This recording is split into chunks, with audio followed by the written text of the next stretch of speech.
Doesn't matter, does it? Not at all. Oh, we might be here. Hello, dear friends. Ta-da! We are here. We are here. There's Lori. I'm Corey. Let's see. Do you want a little more of the camera? Not too much. I can scoot just a bit. I could have a little more of a hat, but it'll be too warm. It's warm in here. It's warm in here. It's springtime in San Diego County. Springtime for San Diego. Yes. Springtime. For yes. For glory. Yes. Actually, winter for UAE and Iran. It's winter for a lot of people, actually. Dubai and Iran. It's cold in a lot of places, but not here. Hello, Brainiac. Brainiac, hi. Welcome again. But yes, we have we have the wonderful Santa Ana winds blowing through this area, which means we've got warm, hot, dry wind. Oh, we have a first-time chat from Koholiner. Thank you. I don't think that's Koholiner's first time chatting, but thank you. Thank you for Did you joining put us. the food away? I did, actually. Oh, good, thank you. Yes. I was worried it was Yes, gonna he's rot. going to go. I don't know, distractions. Greetings from Canada. Thank you for joining us again. Everybody here is well. Hope everybody is well out there because, people are having weird weather everywhere, so that can always cause problems. So let's see. I posted this stream over on Patreon. I don't know what PR equals true equals, so let's just go to that. There's a little bit more about this stream here. I'm going to be doing a long post on Patreon about Quest for Glory 5, the making of it, the issues that came up during development, what we eventually did with it, what we intended to do with it, and what the game represents to us. Yep. And it occurred to me I probably should have been doing that for all of our games while we've been streaming them. So perhaps I will eventually go back, maybe when we restream them again next year or so. Maybe I'll get it, or maybe I'll get to it sooner and write posts about all the making of the games. So Viva Corsac says, "Hi, Corey and Lori. Thank you for making my favorite games from my childhood. Thank you for joining us because we're really glad to see you here, and we hope you enjoy what we do." Was that our second childhood? What? Which one? Yeah, how many? We were making the games. Yes. We had a child when we were making the games. Yep. And Belsar says, hopefully spring has arrived in Canada. Stay at last because it's above freezing and sunny here today in eastern Canada. Excellent. Good. Great. Above freezing is not exactly my idea of spring, but yes, everything is relative, yes. My summer internship, when I was going to UC Santa Barbara, I worked up in Vancouver, British Columbia for a few months, and then I spent about 2 months of it in Markham, which is effectively a suburb of Toronto. So I did spend a year in Canada. Back in the Dark Ages. Late 1970s, mid-1970s. Yes, before most of you poor people were born. What a horrible concept. I know. So, yes, we are wearing our official Quest for Glory 5 t-shirts. I'm wearing mine backwards because this is... the first ones we got were misprints that did not have the Quest for Glory logo on the front that Lori has. So we had to. So I put mine on backwards so you can see the back of it, which is really pretty cool. Yes. Well, if you like the box cover cover. box. If you like the box cover. No, we didn't. We didn't. We had a mixed... There are so many things, but we've had a lot of problems with box covers over the years, but it wasn't as bad as Shannara. Yeah, I was going to say, we went from not liking the box cover of Shannara to not liking the box cover for Quest for Glory 5, but they're both It's not acceptable. bad. It's not They're bad. They're both okay. Yeah. And Bears Who Care says, yes, playing my favorite game. Happy Sunday. Happy daylight savings time for all Americans that are stuck with this stuff. If you are in Arizona, which, decried the whole thing long ago. Maybe the cover for Shannara should have featured the shards of a broken sword like they did in the Lord of the Rings movie. Really, yeah. And Brother to Drummer says, happy Sunday indeed. The snow is melting here now in New England. Yay. And co-host says, was the art for Ego on the cover of 4 a deliberate Bruce Campbell lookalike? I don't know. No, it was not supposed to be that. 5, does he mean? 5, I think. I think he means 5. Yeah. Oh, no, 4. 4 was Actually, I see what he was 4 was saying. the cave. No, 4 has the meant chin, a chin that wouldn't quit. Let's see, this one's better. Yes, it does look a little like Bruce Campbell. I see where you're going with it. It wasn't deliberately, but it does have a kind of manic look in his eye too, which kind of goes well with Bruce Campbell. Yep. Yeah. Yes, he meant so 4. now Yeah. that we did that, I guess we have to bring out the Quest for Glory 5 box cover. Here's one. Oh yeah, we have a lot of those. They don't have any 5s on them, so. 5 is another It is the one. Quest for Glory Dragonfire. It is this one. And it is the, again, a hero that doesn't look anything like our hero. 5's model was statuesque. Yeah, It is. this looks like Arnold to me. Yeah, Arnold. It's definitely Arnold. The Terminator. Yeah, definitely looks like the Terminator, which was kind of the wrong, style.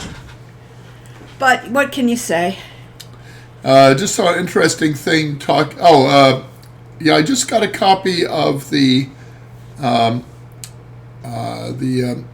Bitmap Books has a thing called RPG, the RPG book, which I just got, and I noticed that it had both Heroes Quest as Quest for Glory 1 and Quest for Glory 4, had separate articles in it.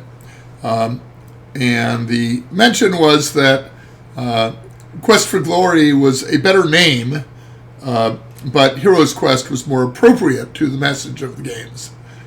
So I thought that was actually a very cogent comment, because Quest for Glory does have a cool sound in it, but the whole idea about the thing is becoming a hero, and it's not at all about looking for glory. Our working title for Quest for Glory 5 was Hero's Crown. It was going to be the culmination of the series where you finally get to be king. And I guess some combination of us and marketing decided that wasn't active enough and changed it to Dragonfire. It was the fact that King's Quest was going with a crown name. So we kind of... Oh, did they have a crown name yes, in it? they did. Anyway, Dragonfire is a great name and goes into the fact that in the opening movies or the box covers for almost all the games in the series, there is a prominent dragon, and yet there was never a dragon in any of the Quest for Glories. So he said, this time we're going to have a dragon. This time for sure, yeah. And we'll tell people that by naming it Dragonfire. So... yeah. Well, Yazik, subscribe. Thank you very much. You've been a loyal fan for a while. 57 months on a 56-month streak. Gee, that's pretty impressive. So 1 month on and months off, and then 56 in a row. That's impressive. So again, thank you. Quest for Glory 5 had a very, very rocky start.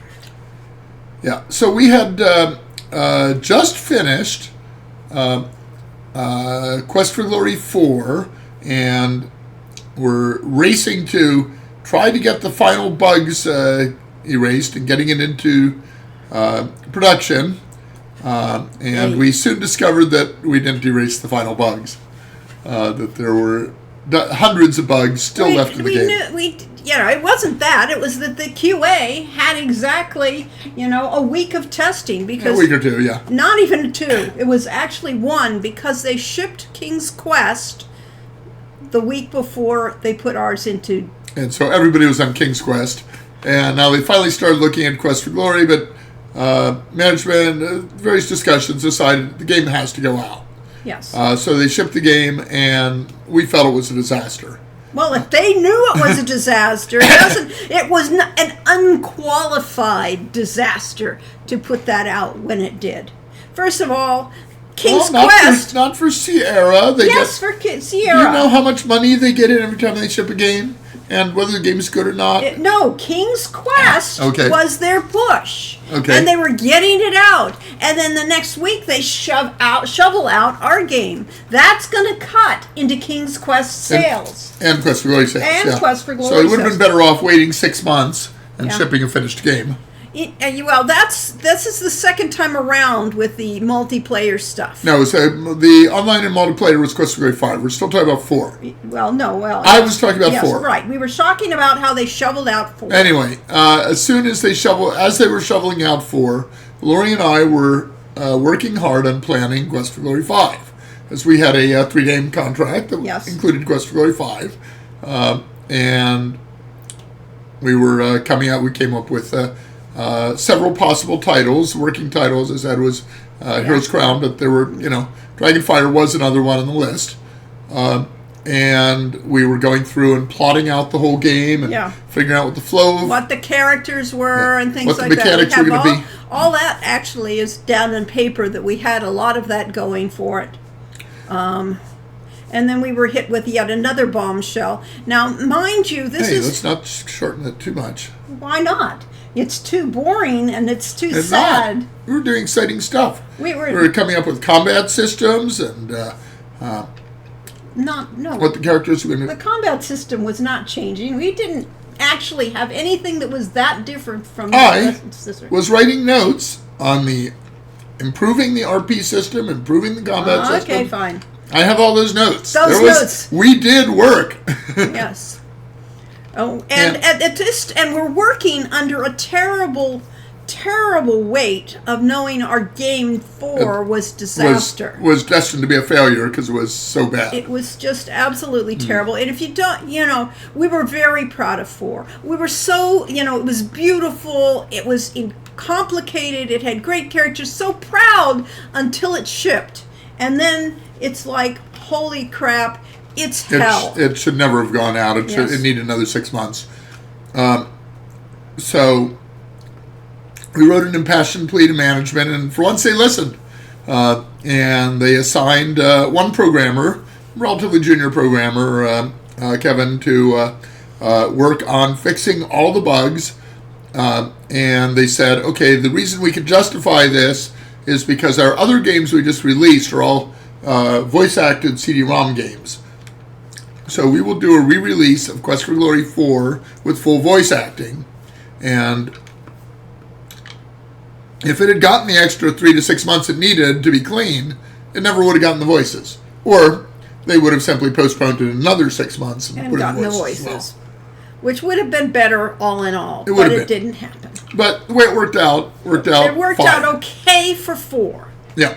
But meanwhile, I was called into a meeting by Mark Hood, who was director of the engineering the development. And a prelude to that is that King's Quest came out the year before, and Phantasmagoria had just come out. Did it come out, or was it still in progress at this point? I don't know what. It was either out or it was in progress, and it had a budget. It had triple R budget. Budget. Millions of dollars. They built a sound studio just for filming the scenes in Phantasmagoria. And it may have had more. I think it had like a Quest for Glory 5 level budget. Millions of dollars. Whereas ours was well under $1 million. And Ken Williams, the management, a.k.a. Ken Williams, passed down the decree that the games were getting too expensive, that we were not selling enough copies to justify that expense, and that all the games were to, across the board, have budgets cut by 20%. And so I was called into a meeting with Mark Hood, who was the development director, and passed on that decree. And I said, we can't do that. Quest for Glory 4 just went out the door as a non-working game, and if we cut the budget another 20%, we won't have a game at all. And I had forgotten the immortal lines of the song that goes, lie, lie, lie to a general, lie to a brigadier, that the correct answer would have been, okay, we'll do that, and then spent twice as much as on Quest for Glory 4. Right. Because they didn't actually track budgets. No, they had no way of calculating these things. But in the shock of being told we had to cut an already bare-bones budget by 20%. So, I think that Ken, when we made that decree, was assuming that all the games had multi-million-dollar budgets. And no, I think it's just a matter of, we have to save money, just cut everything. The real irony is Phantasmagoria became Sierra's by far best-selling and biggest money-making game of all time. And so that budget was entirely justified. And they made, tens of millions of dollars of profit on the millions of dollars they spent. But it was not a surprise, therefore, 2 months later, when Sierra called everyone into a big meeting. It was at the movie theater again? I don't remember this time. Maybe. At the Met Cinema in Oakhurst, and handed out pink slips to almost half of the employees. They basically laid off half the development staff. And it was totally unsurprising. Ken Williams called me into a meeting half an hour later and said, "You realize, of course, we're killing Quest for Glory 4." 5. 5. Quest for Glory 5. So, We're breaking your contract. breaking your contract, no compensation. Quest for Glory 5 is canceled. Goodbye. Yep. And so, therefore, that was the end of Sierra for us. We thought that would be it. We'll never see it again. And End of an era. We'll have end of an era. We went off to find other work. And we did. And about 2 years later, 2 years later? I think so. Yeah, because it wasn't that long. Although It felt like 5 years. It probably was like 5 years. I mean, we came out with Shannara. Did we do that between 4 and 5? Well, where else did we do it? Yes. We came out with we formed our own company with Legend that's true. Entertainment. We spent a year and a half making Shannara with Legend Entertainment. Then I went off to, then we got called in. So it was only 2 years later. 2 years later, we got called into a meeting saying they've got this game called The Realm, and they were thinking about rebranding it to World of Quest for Glory, and wanted us to work on it and do quests for it. And we had the meeting and said, basically, okay, what's your, what systems do you have in place for doing quests? What's your quest editor and so on? They had nothing. All right. Well, also in this history lesson that predates getting called in. They all heard. Yes. There was a change of regime in Sierra. Good point. All of the, during the quest, the period of Quest for Glory, people were moving up north because we had, the big tax benefits of being up north were driving the managers and people to move north. Washington State has no personal income tax. So Ken Williams, of course, moved up there, and they basically had said for a while that they were having trouble hiring any senior marketing people who wanted to move into Oakhurst, which was in the middle of nowhere. Yep. They got a couple of them who loved to ski, but in general, they couldn't. So they rationalized that out, and so they all moved north. So at this point, there's very, very little left at Sierra in the original Sierra building when we get called in again. They only had 2 brands that they could actually claim for their own. So they had the Realm, and they had, what was the other one? Police Quest or no? Ours. Oh, well, okay. Yeah. So Sierra North did not decide to make more Quest for Glory games. So they, threw as a bone to Yosemite Entertainment, the new Sierra Oakhurst division, that they could have Quest for Glory. So Craig Alexander, the new general manager, called us in and had this meeting. And we said, there isn't time. It was like 3 months before they were going to ship the Realm. And they wanted us to throw quests in. They had no tools for it. So we can't do it in that time. And then he called Lori back a few months later. 6 months later. 6 months later? Yeah, you were working in the Bay Area at that point. Not quite. Yeah. No, I wasn't. You were not at the house at that time. I was still at the house, thank you. Don't revise history because I was given 2 offers. One offer was that I could come back to work at Sierra, and I would work in the systems group, and they were considering doing a Quest for Glory 5. But Craig was very careful to say, we can't promise. That was the first time. Because was, why I say that is that I remember going to see Craig Alexander called us out of the blue after we knew we were Yeah. done at Sierra again. Called me out of the blue to come talk to me. And I tried to arrange for a meeting, tried This to was drive. after I left, you mean? It was after you left. Okay. And it was raining those days. It was one of those big storms. It washed out our mud pile, and I got bogged in the mud trying to get there. Oh, yikes.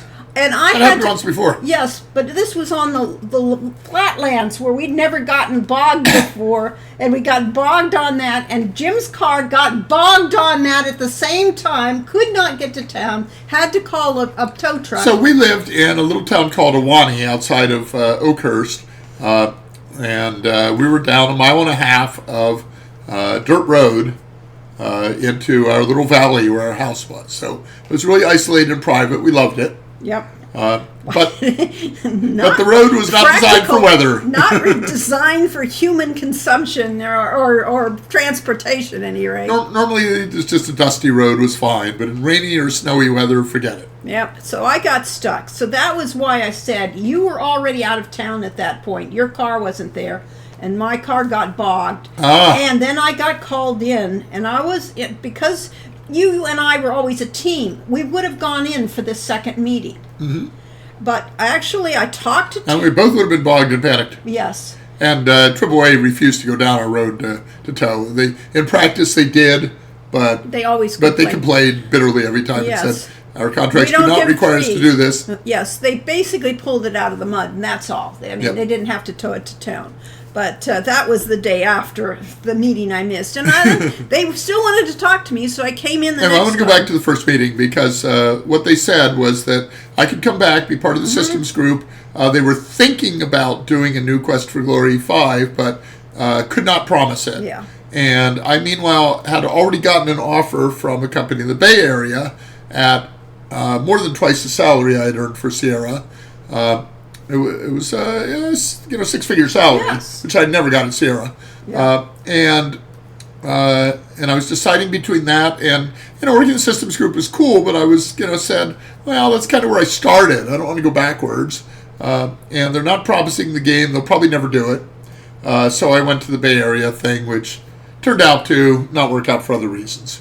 So I came back from that Bay Area job 8 months later, and while Lori was working on Yes. Quest for Glory 5. So I go back to you. Yes, go back. So he goes out of town. He's working for a good company for a lot of money. And meanwhile, I'm back here in Oakhurst, get called in. They find out that during that period of time between we got the first offer and then the time I was called in was because I guess the realm crashed down. There was something major that went on that I never heard the scuttlebutt of. But by the time I was called back in, there was no realm. Well, it dragged on for years, so I don't know. It wasn't okay. part but of Yosemite Entertainment all of a sudden. It might have gotten, because the realm... I think they went out and formed their own company to build the realm after that. Okay. But they left Sierra. They sold it off, okay. And Sierra had nothing. I mean, Yosemite Entertainment had nothing except Quest for Glory 5. And they struggled to find a designer for the game. And they earmarked Terry Robinson. Terry Robinson was the art marketing person that was responsible for the cover for Quest for Glory 2. Remake. Quest for Glory 1 remake, remake. So our favorite cover... Yep. I'm just going to give it up because I couldn't have all that junk in that shelf, clearly. Yes, you shouldn't, but there. All right, so this was Quest for Glory 2 remake cover by Terry Robinson. He has his name cleverly woven into the curtain at the top. Yes, and that was the first cover done with Photoshop exclusively. And Terry also worked on games, but his main job was in the marketing Yes, department. he was an artist. And now they wanted him to design Quest for Glory 5. There's still magic cards here. Yeah, I got rid of most of them, but I have a few left, and I should put them in a box. Yes. So then... Or give them away. Terry basically said, I can't do this. Yeah. We need to have, you bring in the Coles. Now, this was a continuation of earlier when our director, the creative director, Bill Davis. When Bill Davis was brought in to run the art department, he felt that the games mostly are about the art, and that's why people buy the games. What are you missing? There were lines I wanted to address. Somebody's leaving, so I wanted to say goodbye to them. Well, he's already probably left. Probably has, but I haven't yes. seen the previous one. Well, yes. But that Oakhurst was still open. So Oakhurst, basically, everyone moved up to north, but they kept the Oakhurst branch instead of being the company. It became a division, which they renamed as Yosemite Entertainment. Division of Sierra Online. While we were there, actually, it was later, but they finally realized they needed to branch it entirely. But and some of the people, well, they basically cherry picked their favorite employees and moved them up to Bellevue, Seattle, and a few dregs were left behind, including us. People either that were too expensive, or they didn't want, or that didn't want to move. Right. There were some very talented people, of course, who didn't want to move. Yeah. So where did we go? I don't know why you went there. You distracted me going back there. I know. I wasn't sure. I was talking about Bill Davis, art directors. He was gone by then. Right, I'm back, rolling back history. I know it, but may I finish? So before I lose the train of thought. I could finish it. Thank you. We were arguing today. Oh no, I was only saying that Bill Davis by this point was gone. He was long gone. He didn't move north. He didn't move north. Oh, that's right. He stayed in Oakhurst, but he left Sierra. Yes. We remember his goodbye letter that says, I hate you all. Just kidding. Yes, the just kidding letter. The just kidding letter. We learned the important message that when someone says just kidding, they mean not kidding. Yeah. Anyway, Bill Davis said these games are really all about the art, and we should have the great artists as the designers, because they'll make games that are more beautiful and they'll sell better. And that meant that my brain is not working well. Who was the one that did the original stuff on Castle Dr. Brain? Which one, Andy Hoyles? No, the one who owned the gallery. Yeah, John Bach. John Bach, thank you. John Bach was my temporary, he was my prototype artist on Castle Dr. Brain before they assigned to someone else. But they give John Bach the Lighthouse project to design and as well as do the art for. And they had a couple others that basically they put artists in charge of the projects. So Quest for Glory 5, was a continuation. It says, okay, they have Terry Robinson, who's worked in Quest for Glory, kind of knows the series, and would like to be a game designer, so let's give him a chance to do that. Terry said, I can't do this. No. So they brought in, he said, you've really got to get Lori and Corey back. Right, so he was going to be co-designer with me on the game. Well, as it turns out, what we really did was division of labor. He became the art director, and I was the designer for the game. So I was trying to catch up with the people before we lose them all. I was just going to define game designer because it's different in every company. Sierra had the concept of game director, which is managing the team.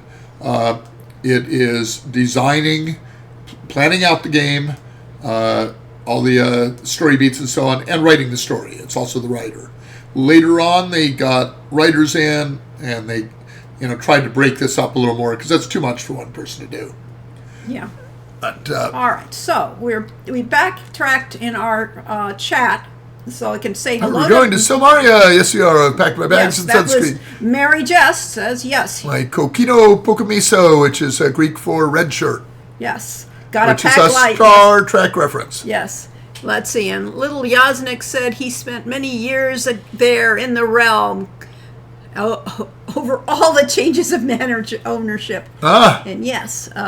And Yasnik just moved from the Bay Area to Washington himself. Well, Bay Area is always expensive, and Washington isn't even cheap. Washington is expensive too, but at least there's no state income tax. And David says, I describe Dragonfire thus. It's got a rough exterior, but when you get it past, it's a Quest for Glory game at heart and a fitting finale. Yay! And in fact, it's probably Well, okay. I was going to say it's probably the most of the Quest for Glory because it's the one that Lori had the most time to refine and make huge. So it is a big game.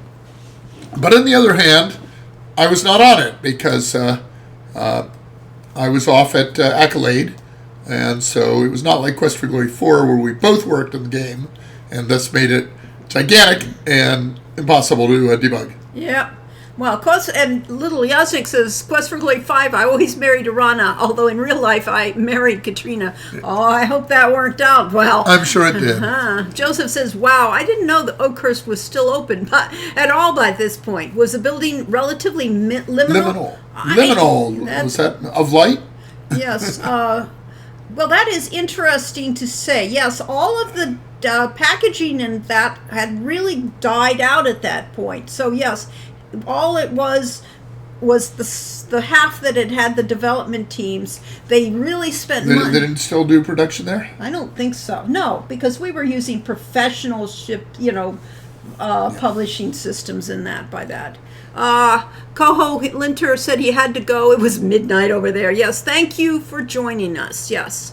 Long gone. Long gone, but yeah. Thank you for joining us. I hope you're watching this. So when I went up to Sierra in 1988, we were in the Redwood building that was later known as the Professional building, and we had the upstairs, and downstairs was doctor's offices. Because they had built it for Sierra.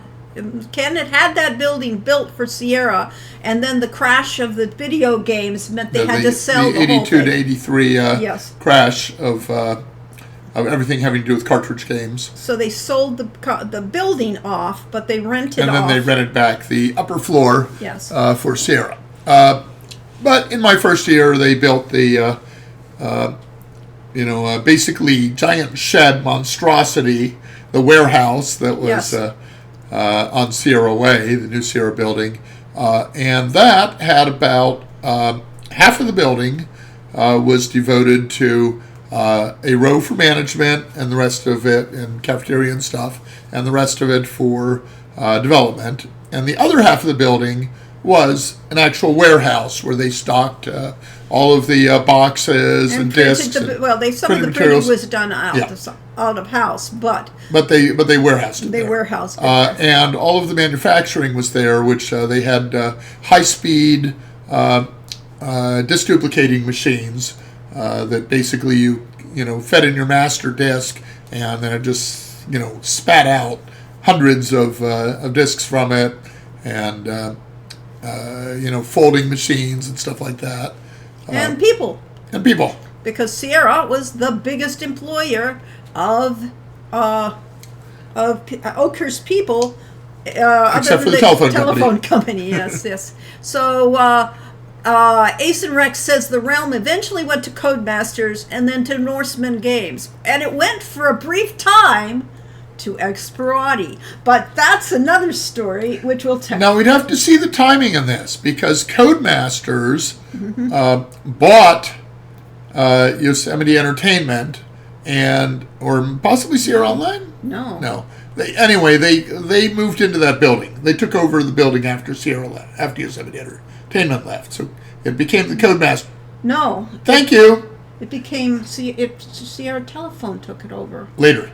Okay. So after Yosemite Entertainment left, Codemasters took over the building, and they were there for about a year. Okay. And they decided that it was not viable to have a U.S. operation. They closed that. They're out of UK. So they closed that down. They closed the U.S. operation, and then Sierra Telephone purchased the building, and they took over the entire building. I have my Jedi Ojanen and Magic the Gathering card because obvious reasons. Okay, Jedid. I see Jedid. Jedid? The train. The train is off the rails. Yes, it always is. Somebody donate to get at least the hype train going. It takes a whole lot of work for that. And okay, so I had one more thing to say, which is the other irony about the crossover between Sierra Telephone and Sierra Online is my boss at Sierra when I started was Bob Heitman, who later started his own company and immediately hired me. And then we started our own company and hired him. Well, Bob went on to become the head of programming at Sierra Telephone. Yes. Let's see, and And several other Sierra Online developers went there. I thought they'd shut the realm down, but it still lives on. Just got expansion 2 There we days go. ago. Yes. So I'm not sure about the timing. And the reason I mentioned the Codemasters there and Yes. argue about the timing is I'm not sure whether Codemasters took over the realm at the time they took over the building. Yeah. So the realm might still have been under Yosemite Entertainment while we were developing Quest for No, Glory 5. because there was no mention of it. I mean, the whole time Okay. there was all the resources wound up being devoted to 5. So therefore, I know that either they First time we actually got serious Yeah. serious resources Yeah. allocated to us. And then Mary just says my brain hasn't worked well since 1976, and I wasn't even born then. There we Yes. go. Ah, Lighthouse, Sierra's Mist-like. Yes, and that was the plan for it. So it was designed. So remember, John Bach had worked with me on Castle Dr. Brain in the early phases, and he loved the idea of having a puzzle game. Yeah. So Lighthouse, I think, had some of that I'm puzzle game glad you aspect. enjoyed it. I don't know what happened to it. It's sort of, was shipped and went off in the ether, and we were out of Sierra for part of that time, or basically overloaded with work. So I don't know how that.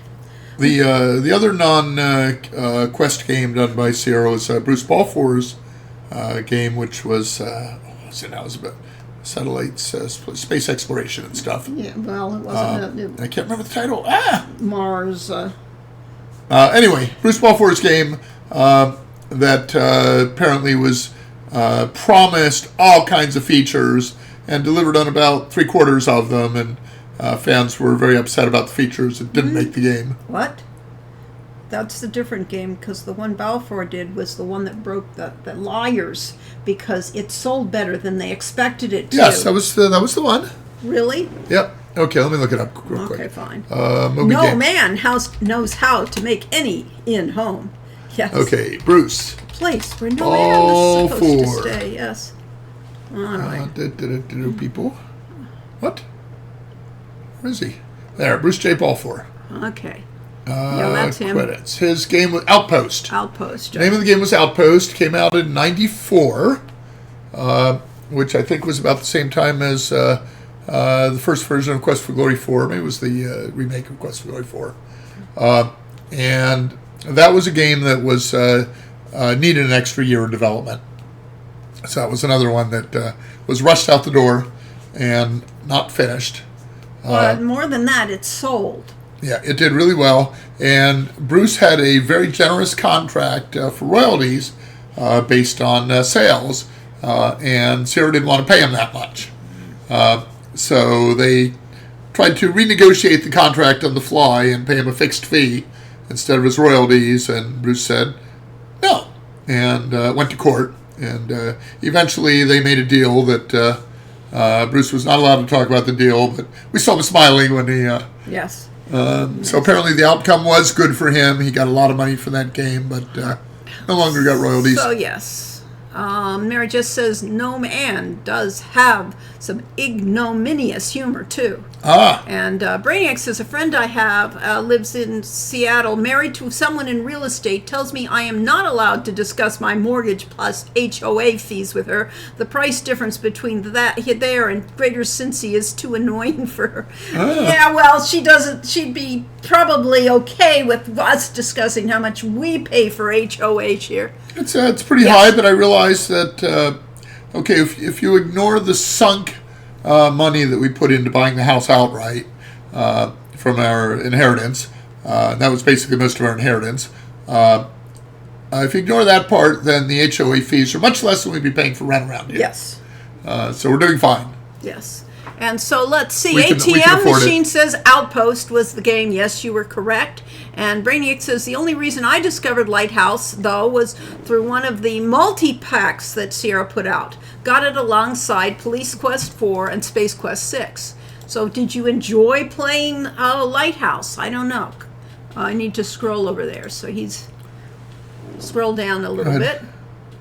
Okay, so And was one of the later multi-packs Sierra put out, got alongside Yes, Space right. Quest 4 and Space Quest 6. did you ever work with Bob Clardy at Sierra after they brought Synergistics? No. Generally, the divisions were so Is it segregated. Clardy or is it CRD? I thought it was a CI. But anyway, I have vaguely heard the name and not even sure how it's spelled, but we never worked with him. Yeah, and First rule of Deal Club is you're not allowed to talk about the deal. yeah, That is a very common yes, it is. thing when they're when they Truly. end up with a one-sided thing. Yes. So I was going to say, so Lori came up with No Man and the No Man Lands Inn, which we will be visiting in Quest for Glory 5. And later on, we got to see this cartoon on XKCD, which is No Man, The Legend of Gnome Ann. I'll put a link to it in the sidebar so you guys you can only see need it it. full size, but Time there we and go. tide wait for no man. The wicked flee when no man pursueth. Proverbs 28:1. What therefore God hath joined together, let no man put asunder. Mark 10:9. Time ripens all things. No man is born wise. Miguel de Cervantes. Our mission to boldly go where no man has gone before. And then we have the King of the Nazgul. Fool, no man can kill me. And I am no man. Yes, so therefore it is great that we are not the then only a witch's ones. hat and a dagger. It's a gnome hat. Oh, she's a gnome hat. Gnome Gnome hat. hat. Sorry. Gnome hat. No man. Yes. My daughter's named her. My friends named Me their too. daughter Erwin, which it was also no man. Right, because she was the... Okay, spoiler. I like I love the name, but I think it's a little hard to spell. The accents over there. Well, Yeah. maybe people should get used to it, because Yeah. I was just talking about the country Turkey, which was Turkey in our time, and is one of the few countries that actually managed to insist on their actual name instead of what other people call them. My sister-in-law named her daughter Erwin too, based on the book. Well, I'm glad. That's a pretty name. Yeah, it's, we need to keep these traditions alive. Anyway, so we just like that No Man showed up in XKCD, which is a much bigger venue than ours. I'm pretty sure he didn't get that joke from our games. Oh well. Yes. Or maybe he did. Who knows? She's a little Hellraiser too, so she's living up to the name. But we've been going for 43 minutes. Is it time to play a game? I think it's time to start the game, yeah. Let's see what this game is like. So Quest for Glory 5 died and was resurrected, largely because of a lot of Fans. a lot of fans wrote in by snail mail, because there wasn't much of an email at that point, and said, you've got to, the series isn't finished. You got to do Quest for Glory 5. Including a woman out in Cyprus. On the Isle of Cyprus was one of the people that organized a massive write-in to Sierra. Christina. Christina. Christina. And her handle on the websites and was things like Elsa von Spielberg. So she So is clearly related to me, because my SCA handle was Erasmus von Spielberg. yes.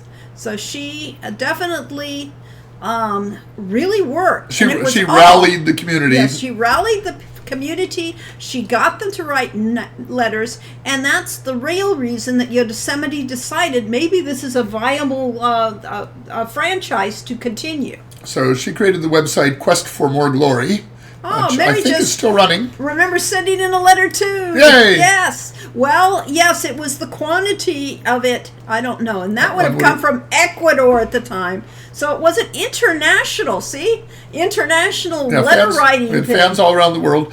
Somebody just mentioned in one of our threads that there are Reddit subreddits for various Sierra games, and that the Police Quest one has had 3 people post to it in the last year, and Space Quest had 200 some, and whatever the numbers were, that we were actually double the Quest for Glory number. I mean, the King's Quest numbers. Yeah. So Quest for Glory is the most popular It's Sierra still alive. subreddit. Wow. Yay. And we're glad that you people are keeping it Keeping alive. the torch Yes. burning, keeping the spirit alive. So, Mary Jess, you really had to work to read to play these games since they were in English. And Helped him to learn English. yes, I know. All of these people that are out of the country that don't speak English as a native language had to fight. I always wondered how the hell you can play our games with all these, joke lines and things like that and get any context. Some of them were localized in other languages. Some of them were, but I don't think Spanish or Portuguese or any of the big ones were. used to be German, Spanish, French, and Italian. All right, Spanish was Figs, French, Italian, German, Spanish. I never thought Italian would be that big, but we have a lot of fans in Italy. Huh. And yes, the jokes made me work hard. Yes, trying to get the nuances of language. We've had fans that talked about having a English dictionary sitting next to them as they played the games, so that they could spell the words correctly. So it was harder on Heroes Quest and Quest for Glory 2 that you had to type the commands. So yes, I got called to Sierra. We made a deal. I started working on the game, and more and more, the division of labor between Terry and myself became very clear. He didn't bother to interfere on what we were doing with games and who's who and anything like that, but he was very happy to help set up the art studios and who we were working for, and to get the artists, because we didn't have very many in-house artists at that point left. So we had to work with other divisions because they wanted to do it a 3D game. And going in, the 3D game was all about voxels. So ATM Machine says, as I understand it, LucasArts had a lot more focus on publishing translations of their games, but the result was they also got more grief from non-American fans for American-centric puzzles, like the infamous Monkey Wrench and Monkey Island 2. And of course, Sierra had the infamous cat mustache on the Path Force puzzle. That wasn't a language problem. That wasn't a language problem. It was a stupid puzzle problem. Okay. Yes. Well, stupid, complicated, overly complicated problems. I didn't solve the monkey. It took me a while to solve the Monkey Wrench too. Yes. Even though I knew what a Monkey Wrench was, but it didn't occur to me to do anything that stupid. Yes. Well, that out of the box. Let's put it this way. Out of the box. Yeah, because Monkey Island's a relatively realistic game until it isn't. Yes. Yeah. I did like the spitting contest and how to make your spit go farther. I see. Great. Alrighty. Anyway. So let's see. We were getting all our history out of the way. Okay. So meanwhile, I was working away at an impossible project for Accolade. They had developed their own 3D engine in-house, and it was not very efficient. Surprise. And I was doing a God game, similar to Populous and those, that was going to have dozens to hundreds of characters on the screen at one time. And I said, basically, your engine is not going to be able to handle rendering all these characters in real time. So I said, we'll have to go back to what Sierra did, which was to use sprites and to pre-render all the movements. Then I said, okay, well, as in Sierra, you have to do 6 directions, used mirrors on 2 of them, but you had to do 6 directions in the character movement. And meanwhile, we're in high resolution Super VGA graphics and 24-bit graphics, and I finally sat down and did the math, did the arithmetic, and my arithmetic said that this game is going to require about 100 megabytes at a time when hard drive was running 20 megabytes. And so he basically killed his own child. I killed my own child. I said, no, well, it's your job. I killed my job. By telling the truth to the... Again. Yes. Again, I told the truth to the generals. And said, basically, we can't do this with 3D because your 3D engine is too slow, and we can't do it with sprites because you don't have enough disk space or memory for it. So that killed that God game. So while he's playing God games, Matthew Ford went up to Microsoft from there and became the producer for another major strategy game. But while he is over there in La La Land, or at least the Bay Area, getting ready to get myself fired, getting ready, yes, preparing to get fired, Meanwhile, they had the guy from Russia come in, demonstrate voxels and how wonderful they were. We've told this story before, so this is. And I was there for that. I was at the voxel yes, demonstration. but that was at the beginning. Yeah. Yes. So we were planning on using voxels, and we planned for the art accordingly, which meant voxels were allowed to do very complicated 3D images, characters, which were really gorgeous. No restrictions in polygon count No because the polygon polygons count. get converted to voxels. So, and so therefore, But they wanted 50,000 or 100,000 for their system that was relatively unproven, and Sierra didn't want to pay that, and our brilliant lead programmer, Eric Langell, said, "Oh, no problem. I can do voxels." And he made a voxel system that worked perfectly. So, except for the same problem I had at Accolade. It was too well, slow. yes. Well, we didn't find that out. Yes. We're working on this. We're starting our characters. We're starting the art. We're getting these. We've made all the major part of the Somaria. We created Somaria, and it's gorgeous. And it's in a 3D environment that was really cool. Our characters could move. It was designed to really take advantage of the 3D to create a landscape, which was very complicated. Which was much more realistic than anything we had done before. It wasn't designed The art was gorgeous. And it really looked great until they tested it out. Yeah, which actually, I think I was in there at that point. So I got laid off from Accolade. Accolade basically did the same thing as Sierra. They laid off half the company. They were still doing, not StarCraft, but they were doing a game that actually all the Legend people I had worked with in Virginia had come out to California and were working on a space game, a strategy space game at that time. I think they were the ones that survived, but everyone else was gone. And I came back and got a contract with Sierra to work on Quest for Glory, or with Yosemite Entertainment, to work with Lori on Quest for Glory 5 as a programmer. Star Control, thank you. Star Control 2, I believe it was. And I couldn't be the lead programmer because that was the condition under which Eric Langell had come to work for him, was that he would be the lead. That was fine with me. He was going to be the lead programmer. I was going to be a programmer. And that was, and got quite a bit of work in. The first thing is I said, okay, well, what is the rest of the programming team doing? Well, it turned out that the rest of the programming team was basically sitting around playing games and stuff because they were all trained in SCI, and Quest for Glory 5 was done in C++. And none of them knew C++. Well, yes, but see, this is also, you're out of my timeline. Okay.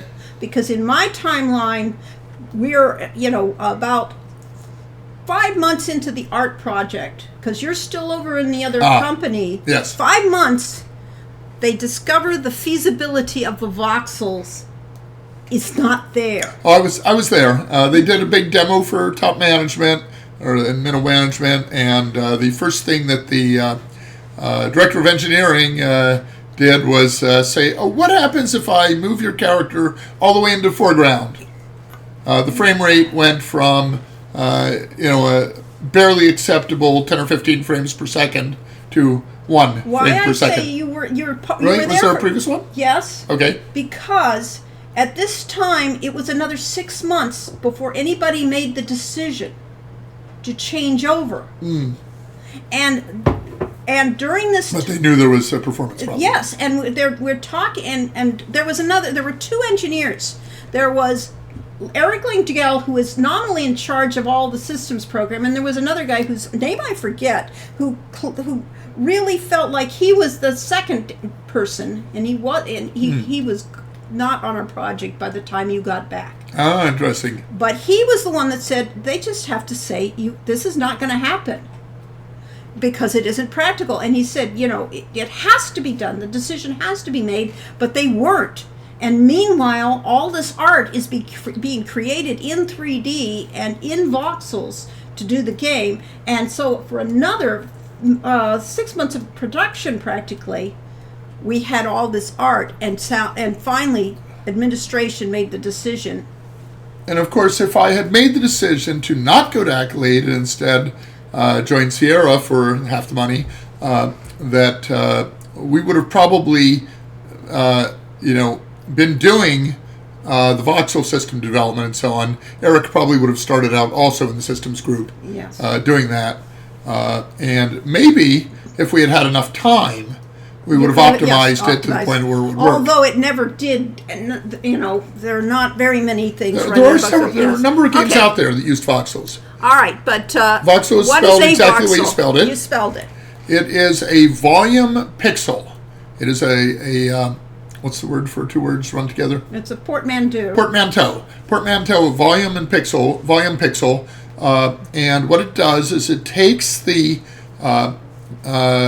original 3D art, which is made with polygons, and it basically pre-renders it in, I think, it does something to convert that into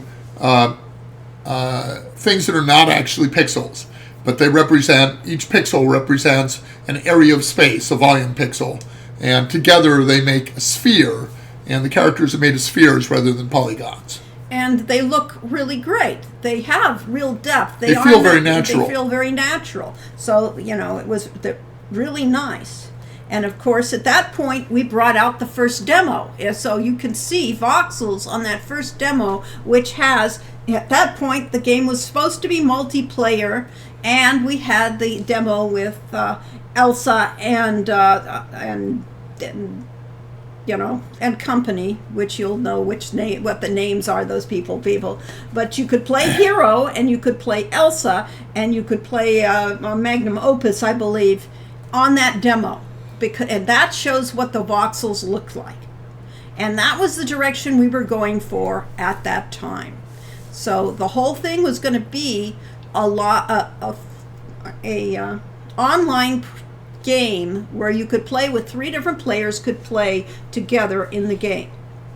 And there were problems with this, that were underlying, and nothing was definite. So I started designing the game such that it could be played as a multiplayer, or you could play it as a single player. And that was my goal all along, is to keep it so that you could get the quests and do the actual game there while they're mucking around with getting the system to work. The problem, as we learned 5 to 10 years later, is that to have a really rich, quality multiplayer game, you're talking about $5 to $10 million budget or more. Yeah. And we didn't have that kind of budget. And 5-year development cycle. Yes, but even with that money, we wouldn't have managed it because we didn't even know what we were doing. Nobody knew what they were doing. So therefore, yeah. I was getting, sorry. Yes. Mary just said, I loved a lot of those Legend Adventure games like Callahan's Cross Time Saloon, which was Josh Mandel. And did Munsky work in that one also? I don't know. I'm not sure. I don't think so. And Companions of Xanth was a massive turkey, but it looked glorious. Companions of Xanth was originally semi-offered to us. It was going to be our follow-up to Shanaro. We were going to be the book author game designers. But because of cost overrun issues and other things with Shanara and with Random House screwing over Legend, they ended up not having us do Companions of Xanth. Yes. Because I would have loved doing that. Puns out the wazoo.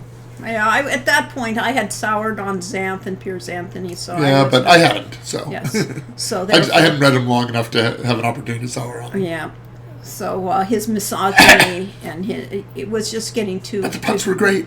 Yes, and so I believe Westwood's Blade Runner did ship with a voxel character model. So if it was great, if it was good, you would think we would have all converted to it. But clearly there were some fundamental problems with the system that never made it win, because certainly it was a big advantage over the pixels. I mean, over the polygon system. No, I suspect they could easily do voxels today, when you're talking these high-end graphics cards. I would say, though, they would have gone back to it. If there wasn't some flaw that is unknown. Yes. I don't know. And yes, Brainiac says, yes, folks have mostly recreated playable Elsa and Magnum for Quest for Glory 5 proper these days. Yes. Yeah, they were still in the game. They were intended, so they were going to be playable characters in the multiplayer game. Yes. And Jason Michael, who wrote the Questing for Glory book that's coming out at the end of the year, actually got that up and running, got the multiplayer demo up and running. Well, they say it's running now. And those characters apparently are still in the source code for Quest for Glory 5. Oh, really? So, yes. so people patched around Patched them back. to play Quest for Glory 5 as Magnum. And Mary Jess says, I love the fact that Elsa's character arc had her going full Xena warrior princess. That's kind of what she's always been.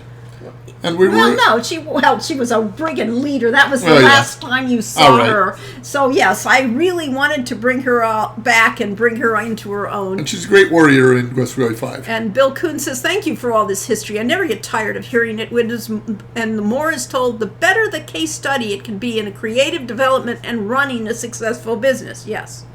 Now, of course, we're doing all this from memory. As you saw, we've had several disagreements on what the history was. So probably should have written it down 30 years ago. Yes, and ATM says, I remember voxels being hyped up in a lot of magazines at the time, but there were very few games shipped with the tech. And It was hard. Mary Jess says, I only read Demons Don't Dream for a while, so I didn't really know how big of a misogynist Anthony was, because I read mostly Pratchett during that time. Then I picked up the Xanth book, read 3, and went, okay, back to Terry and Patricia McKillop. Yes, exactly. we love both those authors, Yes. Patricia McKillop and Terry Pratchett. Amazing. I am currently rereading some Pratchett books, so I'm on Witches Abroad at the moment. Yes. And Zamatra said many games use the GUI to reduce the size of the playfield to address the performance. Was this the case then with Quest for Glory 5? Exactly. To a degree it was, yes. The first thing, before they decided to throw out voxels altogether, the problem was as it came towards you in the screen, the speed of movement. Yeah, first ideas were not to let the character get into the foreground and to reduce the size of the... Yes, so therefore all of the background art that had been designed out and had been created had to be redone. And it had to be redesigned such that the player couldn't bring his character any closer than halfway towards the camera, towards the glass of the screen, the virtual front, so that he would always stay small. And so Terry Robinson is tearing his hair out at the fact that we've already created these things complicatedly with, the art had to be done on a high-end devoted machine for doing Maya art. I mean, whatever it was. Softimage. Softimage and the workstations. The workstations. You had to own your own workstation as an artist. You had to be specially trained as an artist to work on this 3D machine that could create this. So it was, we were creating a 3D engine, but the tools to do it were all owned by Softimage, I think it was, that had it. And so we only had a few artists that could actually do any background work. I want to say Silicon Graphics Workstation, something like that. And you had to have special training. Most of these artists had to pay for their own training and pay for their own computer. Mm-hmm. So Sierra hired them with their Partly because they had their computer.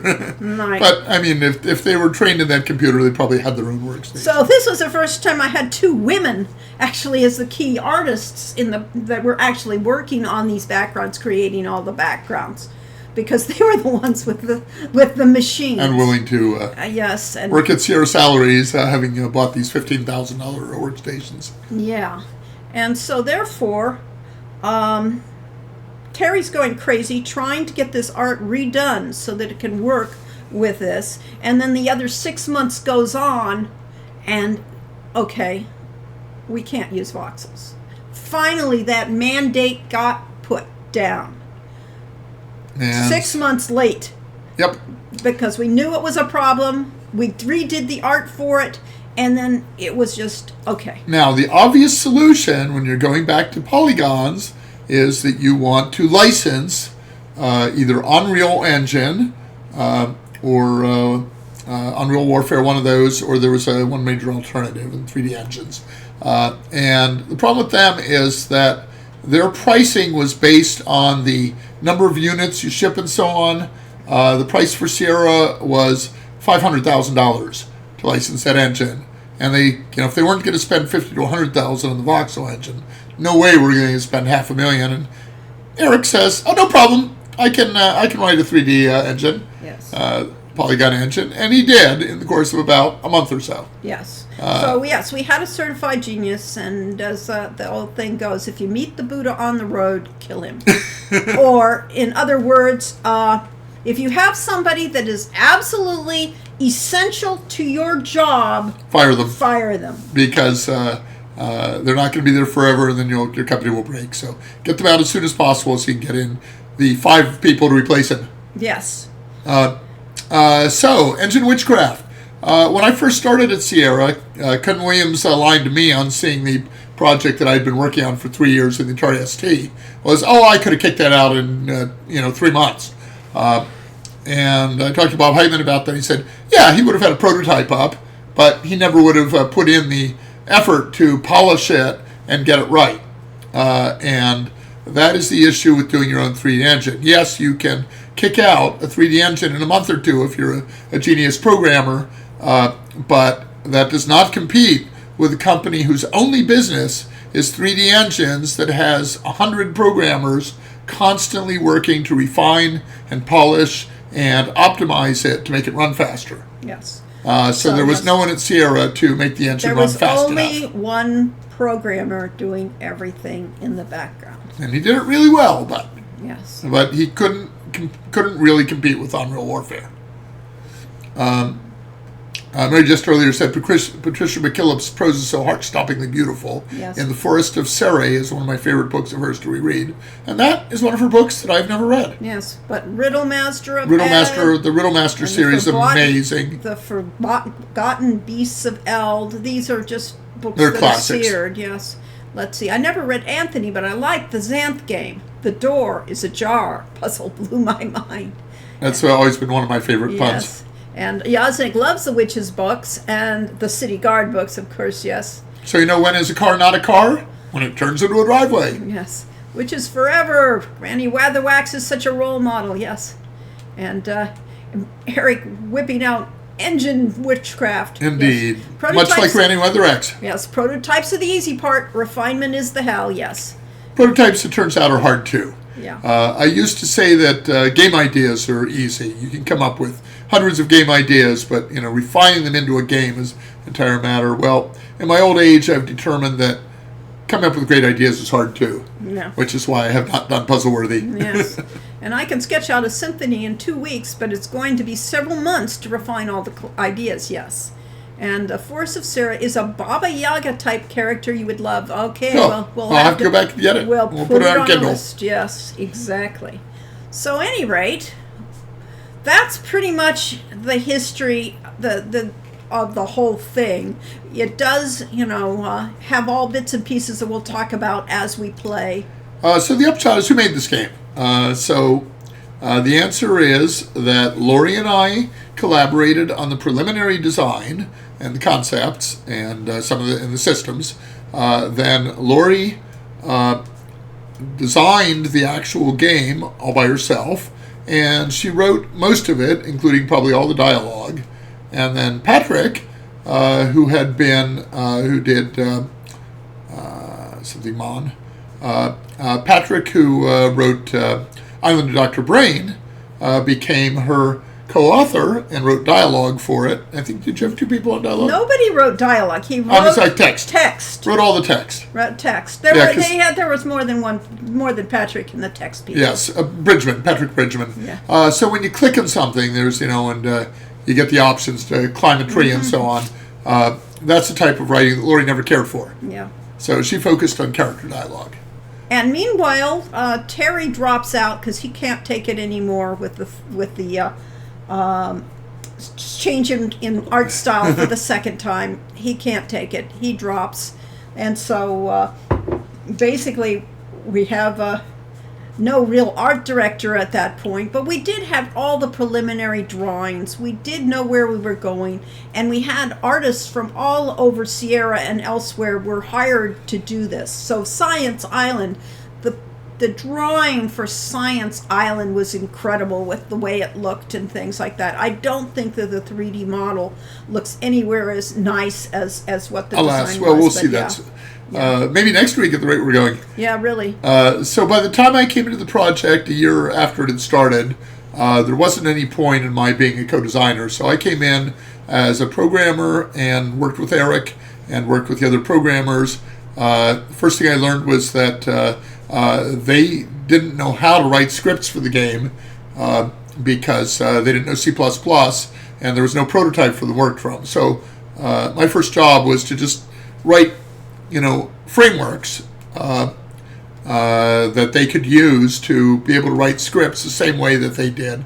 And Eric did a scripting system that let them write things that looked a lot like SCI scripts. And then finally our programmers could go to work. So here was the problem. At that point, we had all new people at Sierra. None of the people that were the key programmers that were in charge, like Eric or the other people, had done any previous games. Any games. Eric never did a game. And they never worked on a Sierra game in particular. So they had no clue about a system or how to work it. And the programming manager didn't work at Sierra originally. Yeah, we had a new programming manager that brought in from outside. So they did not know what they were doing either. They had no idea of Sierra's history. They just knew they were making games. Yep. My other job was to convert all of the SCI code for things like the skill system. So when you use a skill in Quest for Glory, it gives you points that eventually cause you to improve that skill. It's a practice makes perfect system and has feedback into your stats. So I wrote all those little modules that were used by the programmers, but I didn't actually work on the story game design at all. Yeah. Left that to Lori.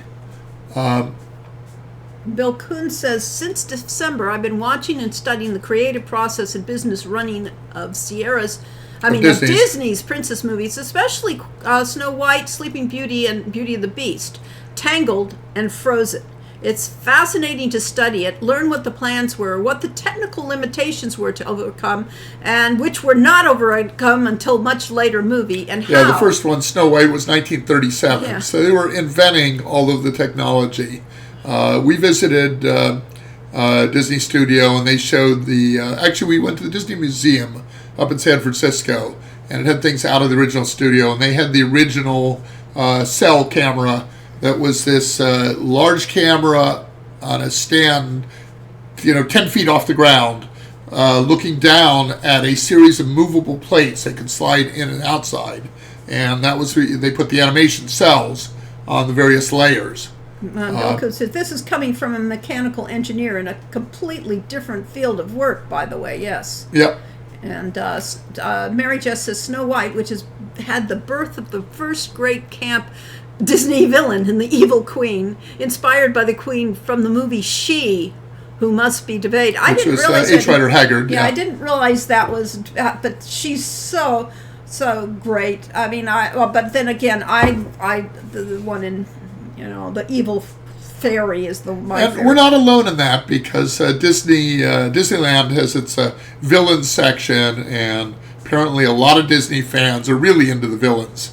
Well, I have to say that when you want to watch something of how insane Disney is, watch the making of Frozen 2 and realize just how dysfunctional they are. Yeah. I just was blown away. Yeah, Frozen 2 really did not come together until like 6 months. It was a project that took 5 years, and it didn't come together until the last 6 months to a year. No, it was more like 6 months. Yeah, the last 6 months. When they completely changed it. Yes.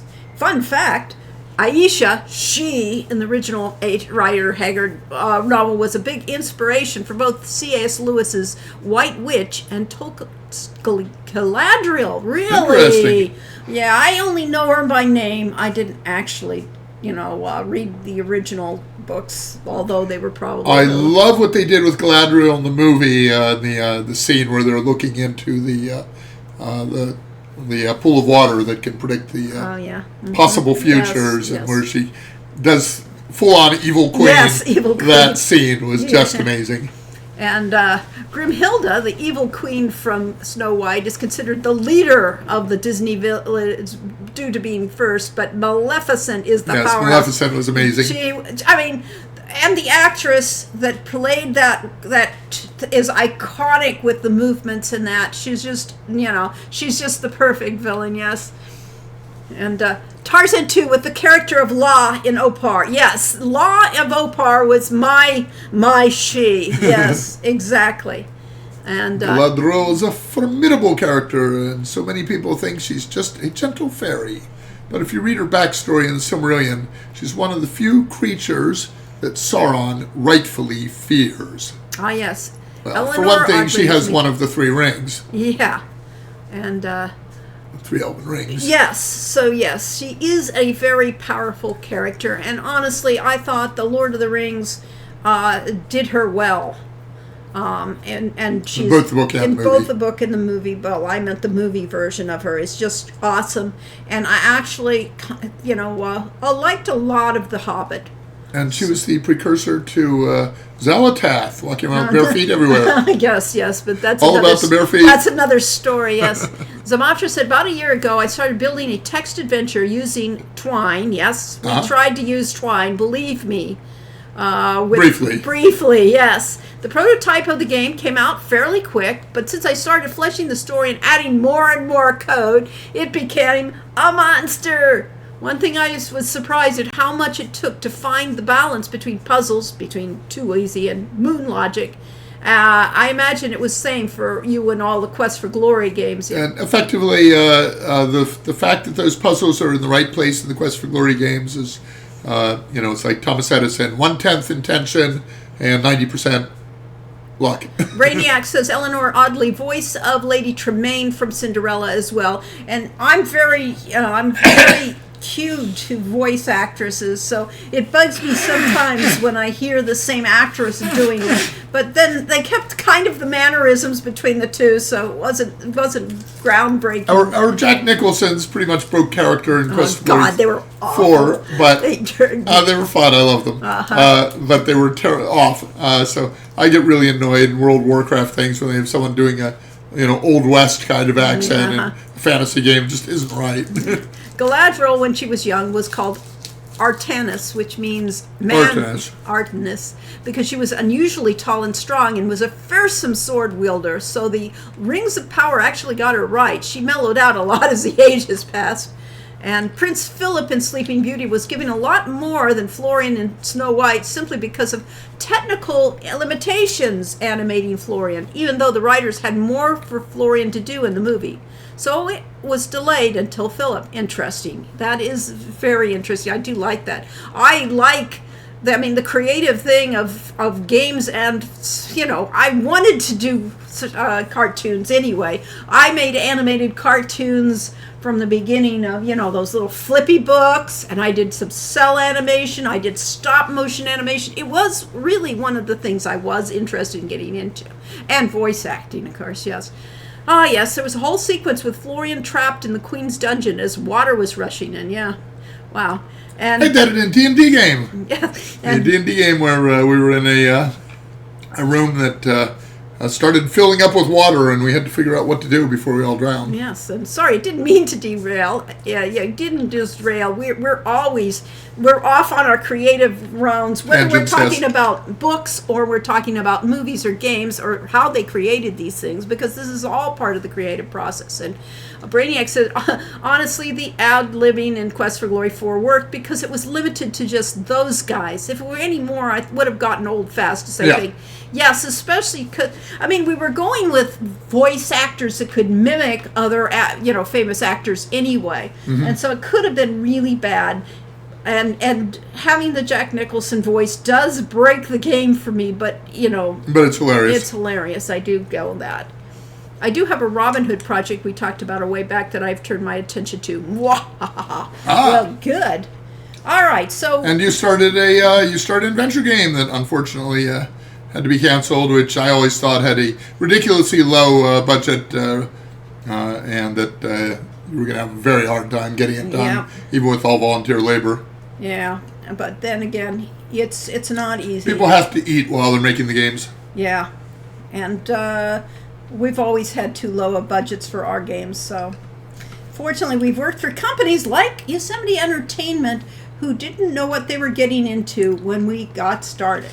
And so we had a $1.5 million budget on Quest for Glory 5 that they actually spent $4 million by the time the game went out the door. Or something like that. And they went back to Sierra multiple times to request a bigger budget and got it. Yeah. So 1 weekend, 1 month, 1 year out of the thing, you were still gone at 1 year because that's when they decided they had to have something out, so they were going to do the music. And they were going to actually have the music, not only... Was that when they brought in Chance? They had brought in Chance before, but they decided to actually put out a CD of the music with the demo. And so therefore, he had the chance to do real orchestration and real work on that CD. And for once in Sierra's history, the music was actually being put in as much energy as in creating the game itself. So let's see what this game looks like. Desktop. Desktop. Click desktop. Oh, well, no, I was going to try... Oh, but I guess we have to, Go don't to we? desktop, yes. Thank you. Because you can't. Go take over. All right, taking over, we will play the Quest for Glory collection. As we've done before. We'll go to Quest for Glory 5, Dragonfire, for the first time in a long time. Yes, we get to see this. Remember, we haven't seen this since... Yeah, you just got... And we'll get an error message behind it. Okay, fine. Needs direct play. We don't have direct play. That's I guess crazy. I should have done this earlier. Yeah, I guess so. Only problem I had with the CD album was it was incomplete. One of the things I remember from the old Sierra Studio days was them hosting all the other tracks that weren't included. Yes. Memory exception. Okay, well, let's try this again. Nope. Well, Well, I guess we won't be doing Quest for Glory today. oh, that's great. Now we talked about it for an hour and a half. Yeah. Well, that's awesome. And my cursor can't get to that window. All right, we probably crashed it. Did we crash the other window? Well, I can't get rid. Oh, there we go. Okay. So we have, of course, an incompatible version of direct play here. Okay. The past few days, I've been doing a fun, creative exercise I thought about for a while, developing GOG. The Tempest in a Disney-style adaptation. I've been using ChatGTP, but it was really exciting as the character visual designs, motivations, desired plot points, lyrics, songs, and figuring out how to fit together. Wow. What you gonna do? I'm going to try it on GOG. Okay. We can see if we can get it. Well, yes, on GOG now. Let's see. Troubleshooting stream. Quest for Glory 5 hardware problems. You can't imagine that ever happens. Yes. The Dragonfire soundtrack is on iTunes Music. Purchased, huh? And Einsambler said it was a long time subscriber to the Sierra Company rag, so that's where I learned the word voxel. Yeah. Is that one of Lori's photos on as your wallpaper? I don't think so. I think that's a... My wallpaper is a generic thing out of Nah. out of Microsoft. Yes, that right. No, I didn't see a rhino in real life except at zoos. I do have some pictures of great animals, but I've never gotten a good rhino. Sorry.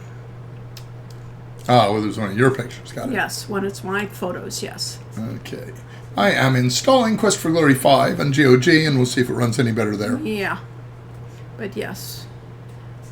Let's see here. They would have helped us troubleshoot it, I'm sure.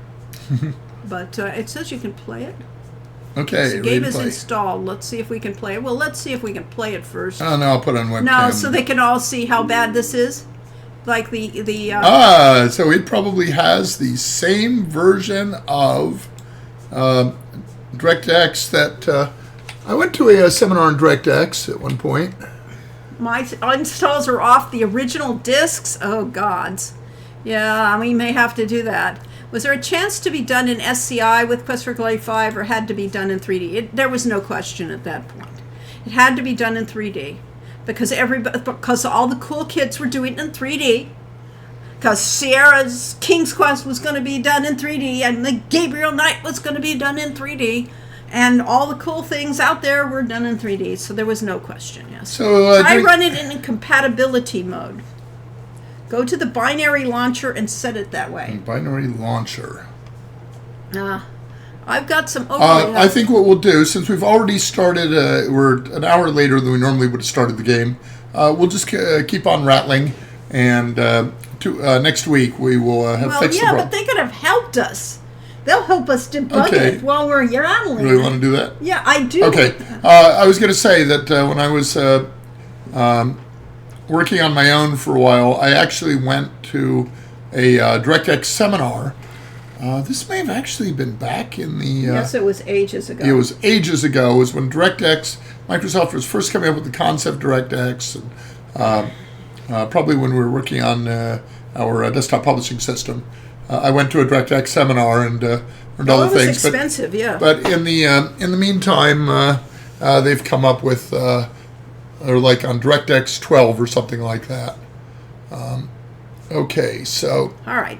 David runs Quest for Glory 5 using DX with WMD. Dixwin.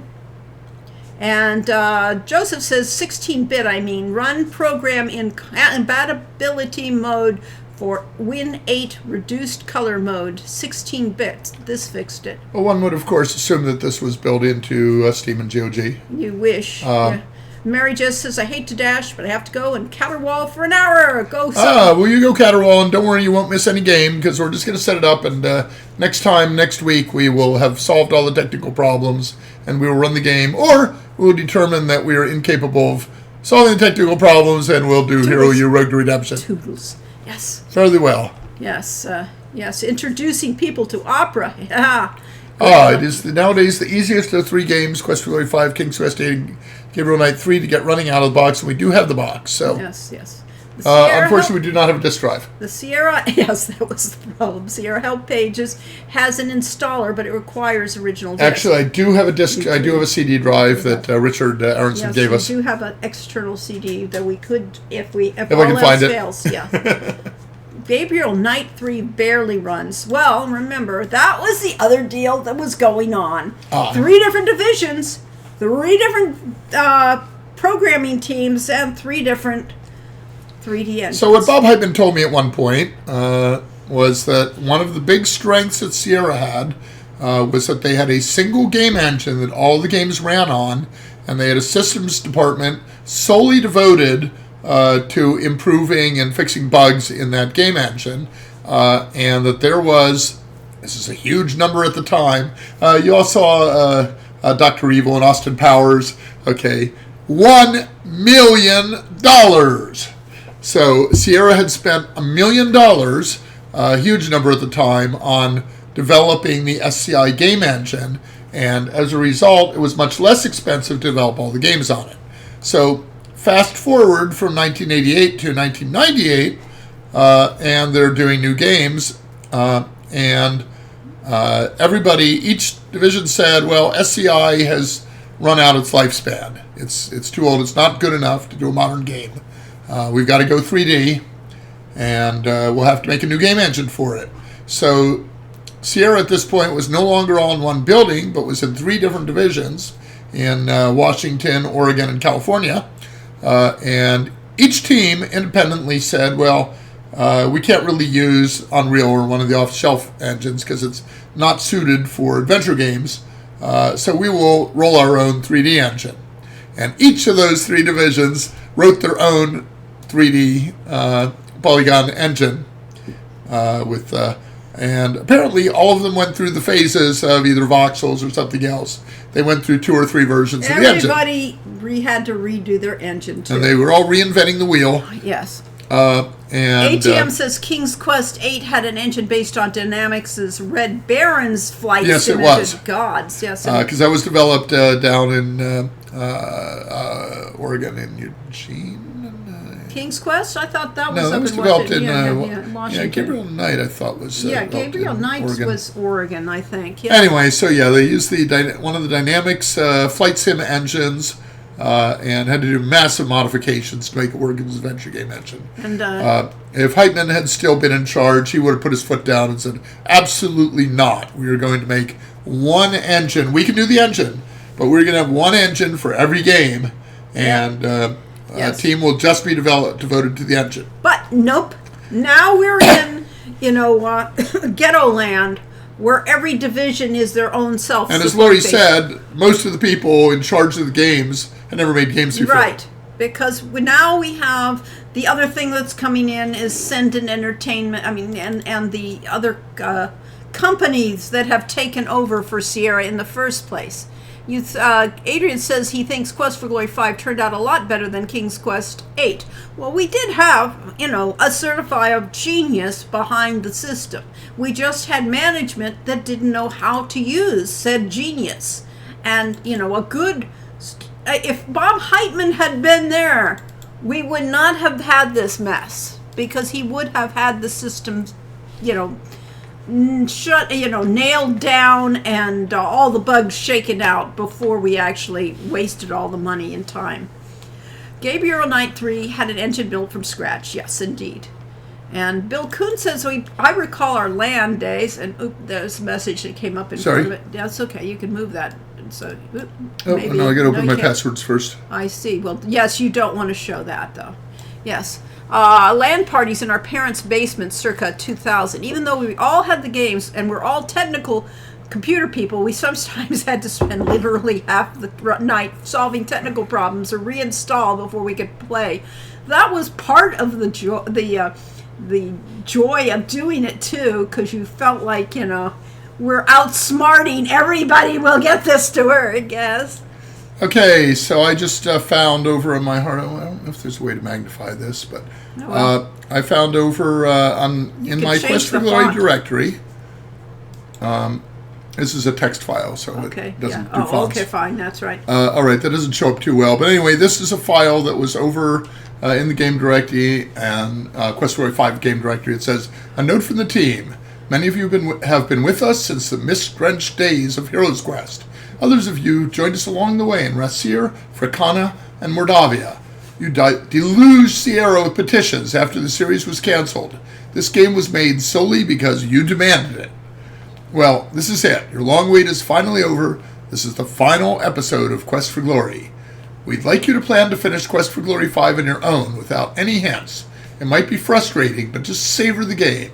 It'll be over sooner than you wish. Don't let anyone spoil things for you. Once you finish, you'll have wonderful memories of the journey. We'll miss you. Thanks for everything, Lori, Corey, and the Quest for Glory 5 team. Sweet little message. Yeah. So we don't want any hints like how to solve DirectX. Okay, so what? Yes, we do. What file am I editing? Okay. All right. Yeah, there, Joseph is. Compatibility mode. Go to the binary launcher. Okay, Quest for Glory 5.exe. Show more options. We can't, of course, see anything because he's got it back in the past. So I can run as administrator. Troubleshoot compatibility. Troubleshoot compatibility? I don't know. That's probably not what we want. No, probably. And we won't know what the answers are because, Let's get you signed in. No thanks. I don't want to go through all that. Okay, let us try right-clicking it and say open.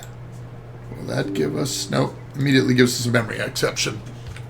So how do I run it in compatibility mode? Okay, well, you'll have to scroll down because you can't read the answer. All right. You right-click Properties. Okay. And Compatibility. Run this program in compatibility mode for, I don't know, Windows XP Service Pack 2, Windows 8, Windows 7. All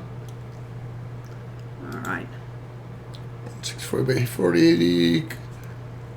There's Legacy. Run this program as administrator. Well, Quest for Glory 5 didn't actually have AutoVis and Baba Yaga in it, so I'm not sure what Let's run Windows 95. Yeah. All right. Yeah, you click right. Crawford doesn't have compatibility options except spelled correctly. Is this the GOG version we're looking at? This is the Steam version. Steam version. So why is GOG coming we up? lost our... There, fine. I posted the... XP would be time appropriate. Okay. in the Discord just in chat in case that's needed. Thank you, David. And Joseph said they had luck with 8 and 16-bit color mode. Okay, Windows XP Service Pack 3. would be the time appropriate, he says.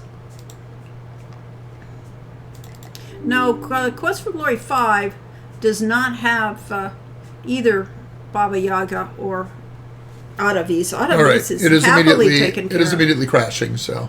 Okay, sorry. I meant the series overall. Quest for Glory is found like the big finale. Yes, to the returning goodies. Yes, but baddies. Okay, Baddies. while 5 had a very standalone story beside returning ollies. Well, yes, we had completed the story of Adavis in 4, and we knew we were doing that.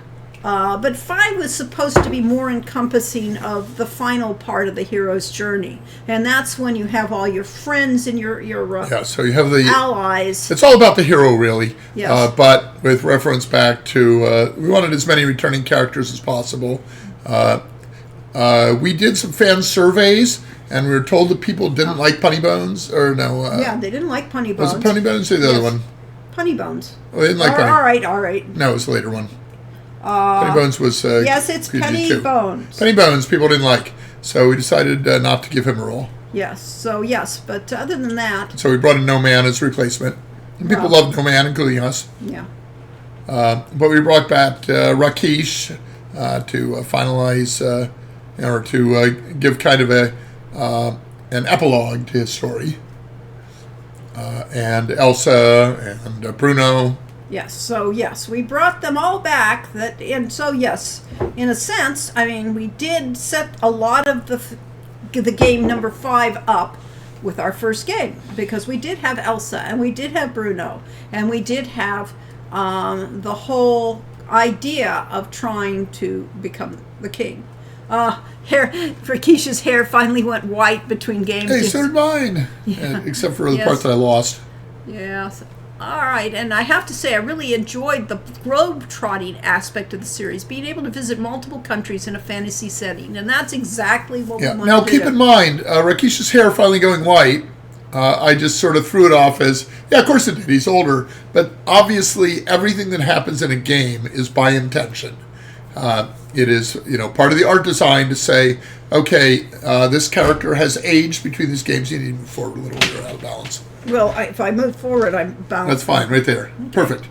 And so, Laurie would have said, okay, Rakesh is older in this game, or maybe the art director, maybe Terry would have. I believe it's pure accident, honestly. Probably not. It was probably all by intention. No, sorry. Anyway, it took work anyway. It did. Somebody had to make But they redid all the characters. Yes, all the characters were redone 3 times. So all I can say is, and the lead artist on the voxel thing that was doing, that did the conversion from the voxel painting to the polygon, where you had to flatten out the polygon, and they looked like, these horribly distorted faces and things like that. The lead artist doing that was colorblind. So, I mean, like, God help us, It's apparently very common for artists to be colorblind. Yep. And, we don't get it, but... Hex mode showed up. Sorry, I'm late. Well, yes. There is a QFG5 patcher available online. I think the GOG one is patched too. I ran GOG and immediately crashes. The problem is they both asked for DirectX. So I was talking about, my experience with DirectX and the fact that they're on like DirectX 13 or something now, or 20, I don't know. And the point is that when I said get DirectX, it undoubtedly got the most recent DirectX. Whereas the game was probably designed for DirectX 2. Yep. Or something like that. I think the GOG one is patched too. Yes. Well, we couldn't run GOG and we couldn't run Steam. Henri says the watch streak reached. He's currently on a 3-stream streak. Well, congratulations. I'm glad you made it. Yes. Yeah. And there's a much bigger design change with Rakesh between 2 and 3. In 2, he has much more of a human torso, and the abrupt transition to the lower animal half is managed by a belt. In 3, he has lion fur all over. Yes, and clearly, I mean, 3 is the way I saw him, not this stupid, pink, bright pink skin that you could see on 2, but 2 had, communication difficulties between me and the artists. Let's put it that way. I like all the assassination attempts in Quest for Glory 5. They keep the plot tense and bring in murder mystery tropes. Exactly. That was where I was going for. And, it was confusing because you had villains you didn't know were villains, and you had them cross actions and things like that. Also, the limitations of an EGA palette with only one yellow. Yeah, that's, it makes a big difference to finally have color. Yes. Of course, the best choice here is to buy an old Pentium PC with an actual sound blaster. And thank you. I think we'll skip that part too. Okay, Game Institute. They went for the GOG version. Maybe have it. Okay. And that reminds me, whose idea was to spoil the identity of the villain in Quest for Glory 5 in the intro movie? Oh, well. Oh, well. And not ours. Not ours. That intro movie literally was tacked in the last month, and I had nothing to do with that movie. They didn't even ask me. They said, we're going to make a movie to begin with. Okay, so this says CD version, install CD or compatibility fix. Or I could say, maybe I could just say play. So yes, we have this program from an unknown publisher, and who knows what they will give us. Why don't they give us something else? They give us that screen back. Nope. It said so select language. You've got to click. Well, I have that. English. Okay, Default. English. Okay, fine. Browse. Okay, do I have Quest for Glory there? Interesting to think that Quest for Glory 2 only came out a year before Quest for Glory, before King's Quest 5, which was a big VGA graphical showcase. And of course, they're working on King's Quest 5 while they're creating Quest for Glory 2. And we're using the same art system type of thing of working how it would go for doing the 5. Let's see. Game is running. The game is running. Well, It doesn't look like it's running. It doesn't look like it's running. And suddenly we can see it. You've got the desktop running. Yep. And yes, he thought that it was beautiful in its palette. It is beautiful for what its day and age. So we will look into this. We will try to get it fixed by next week. Because that's the play button. We put I pressed the play, and it started, and then I verified that it had the right installation folder. It looked like it did something. And at least this is Quest for Glory's play, and nothing happened. Maybe we can click on the manual. Let's see. I will say this. Oh, we can get the manual. Whoa. What font is that? Yikes. And it looks like it's Arabic-ish. Uh-huh. Let's see. I will say the scrolling while traversing city streets was quite impressive in Quest for Glory 2. Yeah. Do you have Win 11? Yeah, we're working with the Win 11. We're on 11, yes. I don't think I've ever looked at this. I have played the GOG version of Quest for Glory 5 on this stream about 3 years ago. So it was working at one time. Yeah, Quest for Glory 5 lacks windowed mode as well. Although when emailed Eric Langell some years ago, he said it must have been removed before release because, yes, we had windowed mode. Absolutely. Yes. Okay. Interesting. They're not seeing this, but you could show it off. Oh, I could. Because okay. It's got some nice art. All right. So this is the manual that came with the fan patch. Mm-hmm. It's a nice dragon. Yeah. Great red dragon. They have titles that you can't read. So this is the fan patch? This is their manual? Yeah. Wow. Installation of the patch. Double click it, fan roll, check the configuration, launch the patch. I have Original Quest for version Glory on 5 CD. working on Steam. Here we go. Happy owner of the box version. You were the witness of a bygone era where you had to buy the long-awaited game in stores. It is beautiful. The box shines. The manual is in glossy paper. The CD is well laid out. The game is knowingly buggy. Fortunately, Sierra will release patches to fix some of the bugs. Also, if you're not so lucky if you own the original French or Russian version of the game, some serious game instabilities were never fixed. But hey, too late. Windows has evolved. The game is no longer compatible. Annoyed, you put it away without being able to finish it. This patch corrects these failures. Wow. Quickly reinstall your CD, then launch the application. Okay, I will go through this. I will have to...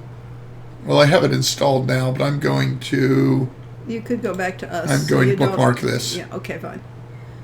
I will go back to us, but I will bookmark this for use later. So, why didn't Sierra fix the bugs from it? Because 3 months after we shipped this game, Yosemite Entertainment was no more. Because Sierra was now not just, everybody was a ghetto. It was under, I guess, at this point, it was Ascendant had been self-destructed. We had it sold to Vivendi at this point. And I've told this story before, but at the very end of Quest for Glory 5, actually 6 months, a year before we released Quest for Glory 5, I made plans to attend the Contract Bridge Nationals in Orlando, Florida, and we made parallel plans to have Lori and her friend Jim and her son Michael and my friend Richard, who was my bridge partner, all go with us to Orlando. Richard Aronson of Cedric fame. Of Cedric fame. Yes. To all go to Orlando, and we would go to Disney World and Epcot, as well as play bridge. And so we got to 3 or 4 months before that, and Lori and I, the game has been in thorough testing for a year, unlike the previous games, and Lori and I said, okay, we're ready to go. Well, general manager, Craig Alexander, said, well, I want to do one final look through the game first. And he, at that point, decided that he hated Elsa's voice, he hated No Man's voice. No, he didn't hate No Man's voice. I hated No Man's voice. Oh, Lori hated No Man's voice, and he couldn't stand the Naywar dialogue because it was too risque for a family game. So honestly, here we had, for the first time and ever at Sierra, we had somebody in the management actually look at the game and actually interfere with the game. But also, first time in Sierra, we had a game that was ready to ship or to go into production early enough that they would have been able to publicize it and distribute it to distributors and stores before Thanksgiving. Yes. Something that we always aimed to have the games done in August. We never managed it. No such thing as too risque an adventure game. Well, there was, because Tandy and Walmart... But Tandy was gone at that point. Walmart was a major distributor. I tried and they would not carry a game that and had... I tried to point out to him, nobody in their right mind is going to get to that part of the game. None of those people that look at these games are going to actually play through it enough to find out the risque part. Yeah. But it didn't matter. The mandate came down. We had to get rid of the most risque lines. Just like Quest for Glory 4 shipped with the Rusalka, who's very risque. Yes. And we got complaints. Sierra got complaints from fans Larry about made it. the cut, yes. So therefore... Yes, Larry made the cut. Why wouldn't we? Right. Crazy. So therefore, my risque lines got cut, and we had to redo those characters, which I loved, because personally, I agreed with Craig. That was a good decision. It just made too late. Elsa von Spielberg had a wonderful German accent, but it was so thick you could cut it with a knife. Yeah. Kniff. Kniff. I don't know. Yeah, so it was... Ein Messer. You could cut it with ein Messer. But worse than that, and I think this was the damnable thing, is it was monotone. There was no life to the voice. It was a true Germanic actress who played it, and she was fine, but I had, not exciting. It wasn't exciting. It wasn't understandable. She sounded French for the most part, what we think of as French. So, yes. Money Trader / Fence in Quest for Glory 2 was quite risque. Yes. Yeah, but, it's just language. Yes, exactly. Now, personally, I thought Elsa von Spielberg's outfit sucked. and I really protested it, but that went through. So yeah, maybe there's some misogyny going on there, or at least the male gaze kind of thing, that they didn't have any problem with that. But having a woman give a risque line, and it was a Mae West parody, for God's sakes. Well, I can't quite read because of the blue. Henri Jochelkopf Yes, I have said, "Mit einem Messer schneiden," coming from a Kraut. But we know you're not truly a Kraut, because if you were, you would have capitalized Messer and Kraut. So yes, we had to redo those voices. And we had to, but that was not probably what shifted it over. There was a lot of bugs, and there was a lot of things that needed to be worked out, because the last 6 months of production, they added in the point and the click, that you could click your mouse to move, because before that it was all keyboard movement, and I kept telling them it can't be just keyboard movement. But Our fans do not know WASD. Yes. I had never played a game using WASD. So I kept telling them that, and then that had to be fixed. Finally, Eric said, "Oh, is that?" I think it finally got news to him that had to be a thing. So, and to this day, I still do not move with WASD in World of Warcraft. Yeah. So therefore, we had to have that. The 90s Warner Brothers animation censors, they let so many things fly. Oh, they should have let this stuff fly. It was all mild. Hello, nurse. Yes. Well, no, it's a cartoon. Nobody cares about cartoons. Right. Yes. So all keyboard would have been rough. The combat was all keyboard. Give me a break. So I had to, go in and argue. And again, it's just me doing all the arguing and talking to these people who think they know best, because they're, from the, they believed in, they played. They're serious game players. So John Harris, who did the combat system, actually wrote articles on retro games and so on for computer magazines, and is a real scholar, as well as someone that goes back to Frogger at Sierra days long before we were there.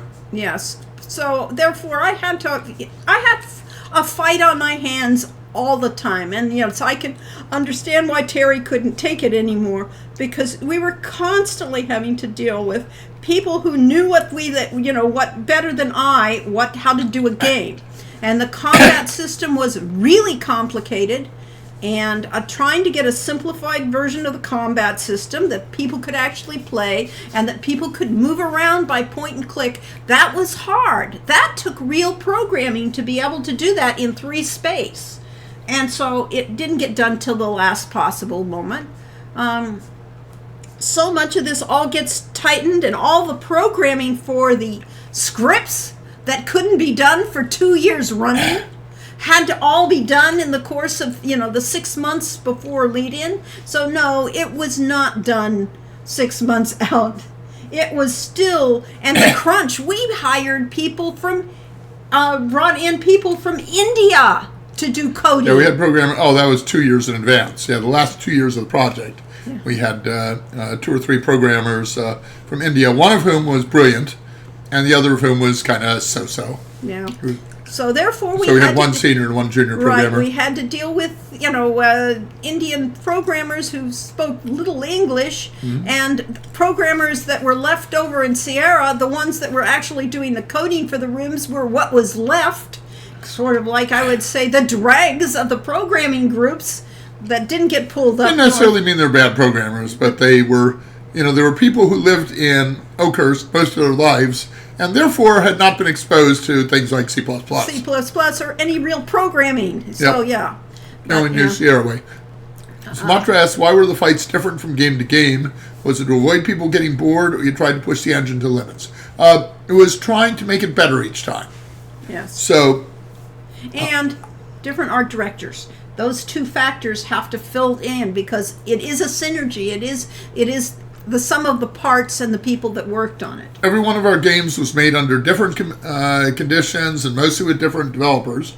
So the original combat system was completely designed by me. and it actually fulfilled its role. The problem was that I had the idea that you could attack, block, or parry, and I think you could either thrust or swing, which was sort of something I brought out of Caltech Warlock D&D variant.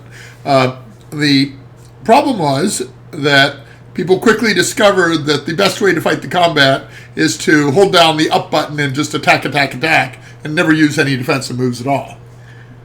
So for Quest for Glory 2, I tried to, quote, fix that by making it so that the longer you waited between attacks, the more you build up. Effectively, you studied your opponent, you found your opening. So what you were supposed to do was attack and do some blocking and dodging, and then attack again, and you got a higher hit probability and did more damage.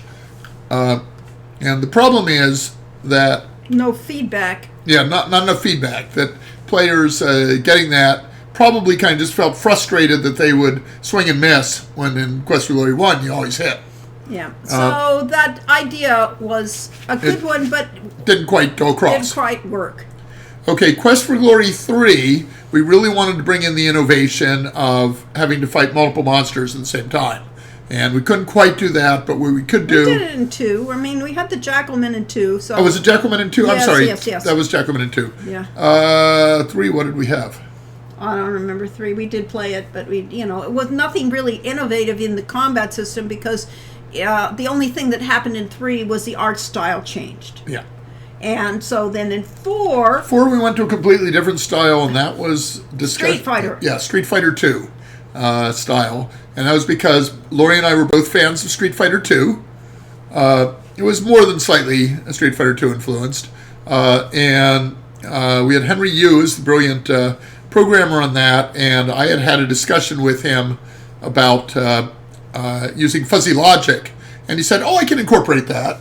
So he came out with the system that allowed you to either do arcade mode or computer-assisted mode, and the computer-assisted mode used fuzzy logic to decide what the player would do, and both modes used fuzzy logic for the opponent actions, and you could set strategy and so on. I thought that was brilliant. That is by far my favorite of the Quest for Glory combat systems. And then we come to 5, and at 5 they basically brought in John Harris. Subcontracted out the combat to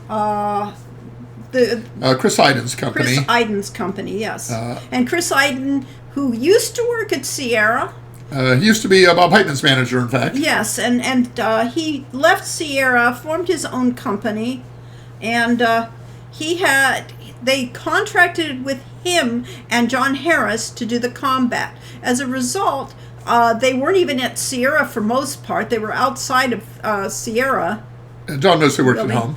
And the communication was generally not there, but they knew what they were doing. These were the pros from Dover telling me how to do this right.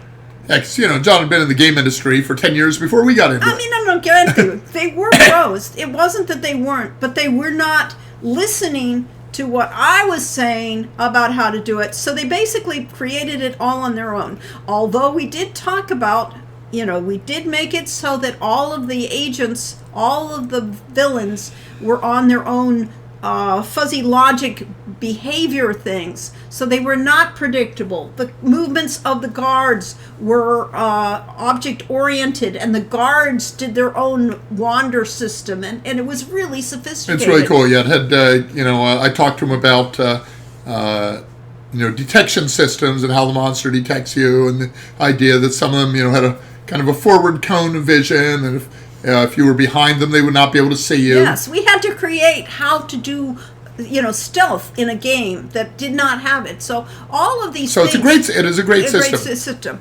And so therefore, with, again, not enough extremely sophisticated, and then we put in finally the things I asked for from the beginning at the end.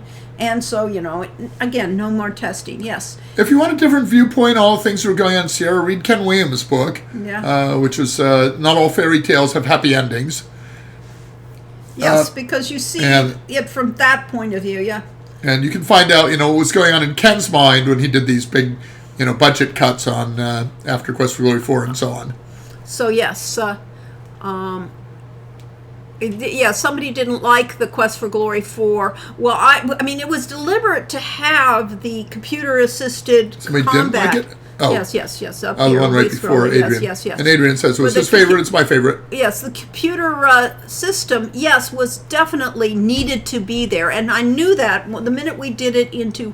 what we didn't want this was to be a Twitch game, but this was a Twitch combat. So allowing the player to determine the strategy and turn it into a strategy game was exactly what we wanted. And so it was... You have to think of the push-pull and the conflict that was going on the entire time that Lori and I were at Sierra. Is we were brought in by Ken Williams to make a role-playing game. And when he thought role-playing game, he was thinking Ultima 4 or whatever. Ultima. And we were constantly trying to develop a game that worked with Sierra tools and that had the story that we wanted in a role-playing game, because Ultima doesn't have much story. And so we were constantly in this borderline between adventure game and role-playing game. And we were told coming in that it was destined to fail, because adventure gamers hate role-playing games and role-playing gamers hate adventure games and would never cross over. So what we were trying to do, and by having the automated systems, we had complaints from players that said, I can't handle a Twitch combat thing. I want to be able to think about my strategy and so on, because it's an adventure game. Yep. So we wanted to please both crowds. Yeah. Let's see. Let's see. Too bad there was no official Quest for Glory 2 VGA remake. I appreciate the fan remake, but in some ways it's just not on the level of Quest for Glory 1 remake. Sierra couldn't have done it better. Yeah, the graphics on it are great. They did an excellent job on the graphics. The gameplay, the only real... I've got quibbles with it, but they're really minor. The only serious, disagreement I have with it is I think the combat is too tough. Yes, I don't think the so. balance I think was there for combat. I think the combat is not as well balanced. Now, combat in Quest for Glory 2, it turns out, is not that well balanced. We went back to play it. I had trouble with it. But yes. But the remake combat feels much too hard. And unlike Sierra, the people that worked on that game were working out of love. Whereas a lot of people were just in Sierra for a job. They were there for a paycheck. Yes. Hi, Barry. Not a very good paycheck. Hi there.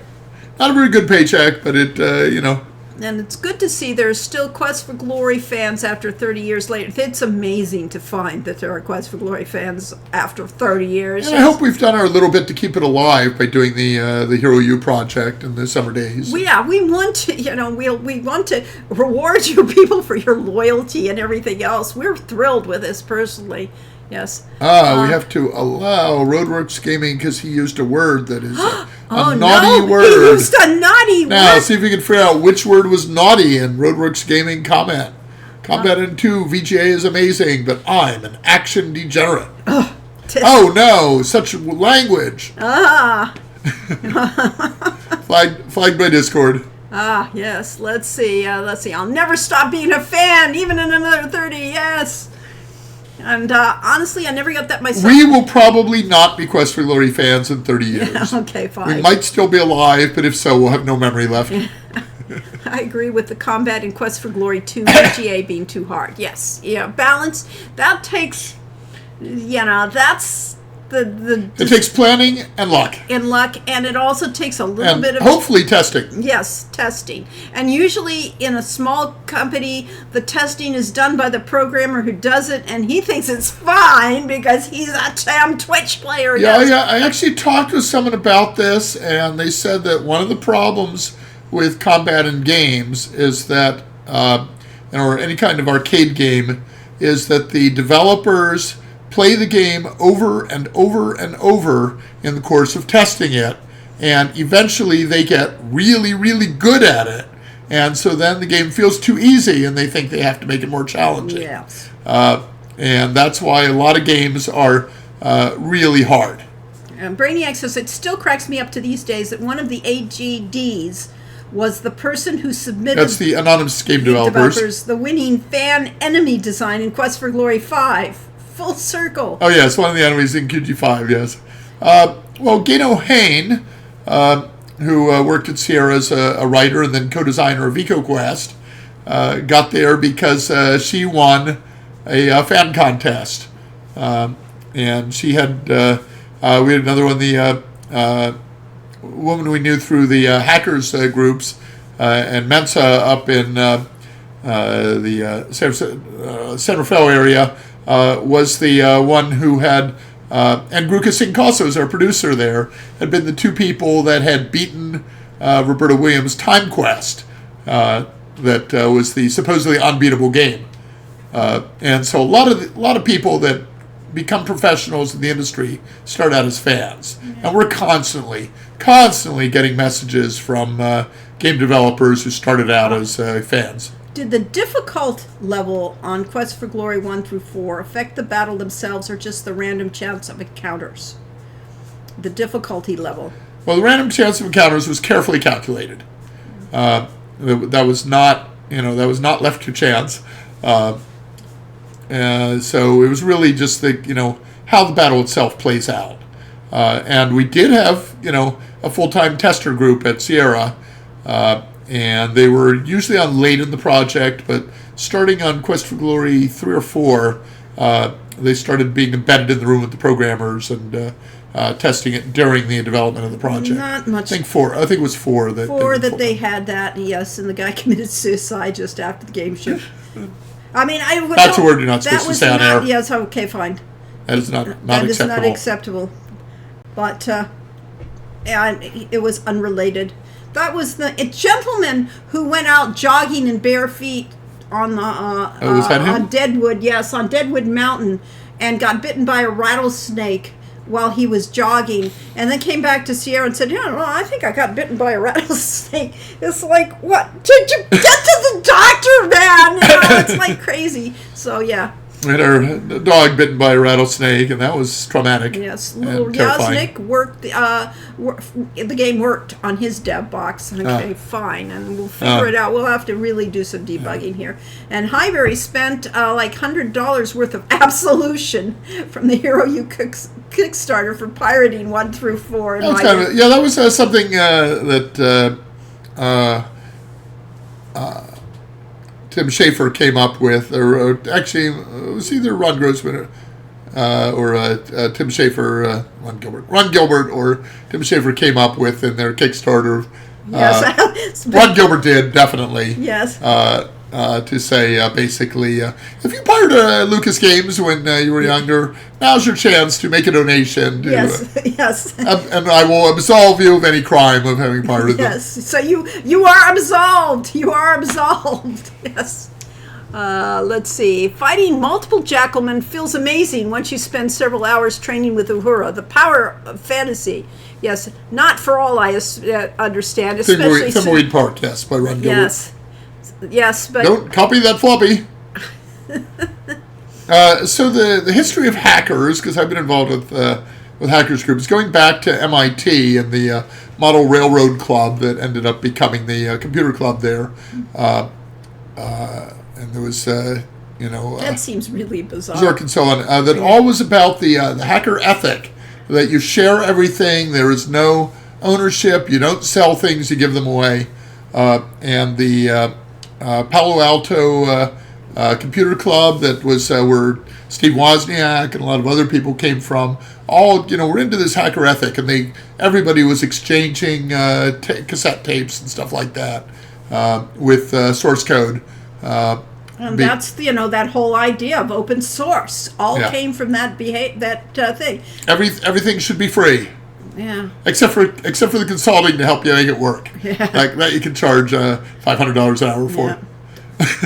I did not pirate any games as a child. However, my father was given copies of some from people at work when I was young, so that's on him. Yeah, really. And strangely, Sierra were the games I didn't pirate. Well, that's great.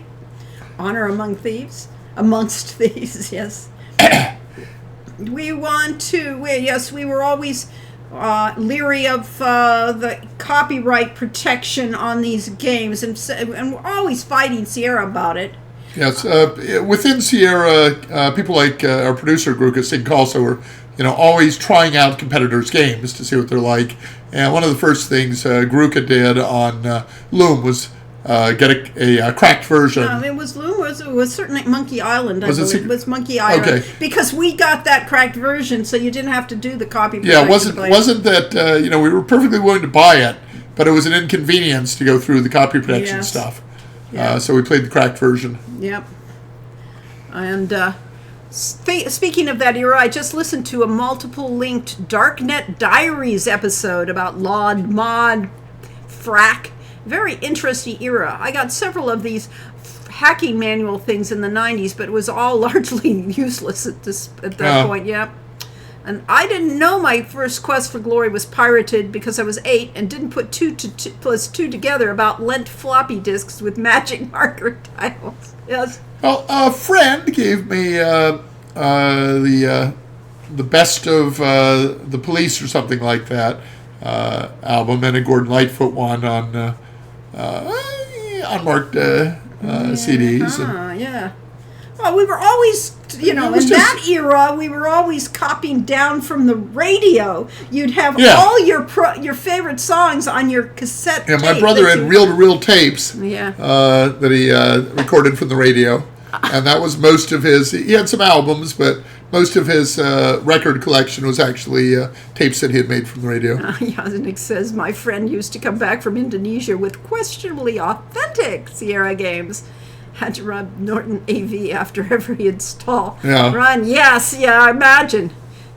Dial a pirate. Yes, Loom copy protection was dropped fairly soon, as I recall, but folks kind of like the Dial a Pirate wheel, so it was kept a little longer. If Dial a Pirate was fun, but it is only fun a couple times and you never had it. Yeah, if you have to do it every time you play the game, you start getting, this is interfering with the fantasy of the game. Yeah, so I mean, it was the solution that was correct. If you have to have copy protection, make it part of a game. But this other stuff didn't work for us, and we argued that the people who pirate games won't buy the games. Anyway, but ours. So we insist on no copy protection for one. For two, we had no copy protection, but we had that beautiful map in the game box, and it was really, really hard to navigate.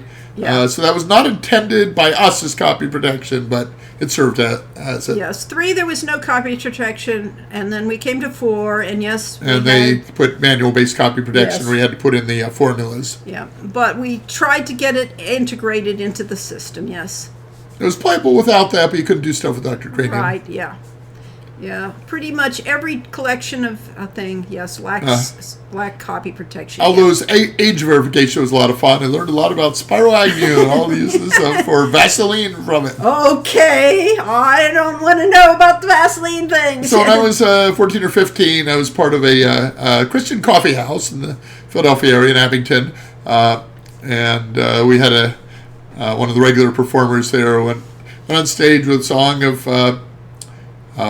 let me sing you a song of Spyro T. Agnew and all the great things he has done. And then he walked off stage. Yes, I hope Loom Trilogy is still completed by Brian Moriarty, just because he missed a chance about a decade ago. I still want someone in the current industry to call him up, connect really well, and make magic. Yeah, if he has time and energy for it at this point, copy protection or teaching spatial skills to 7 years old. Yeah. There we go.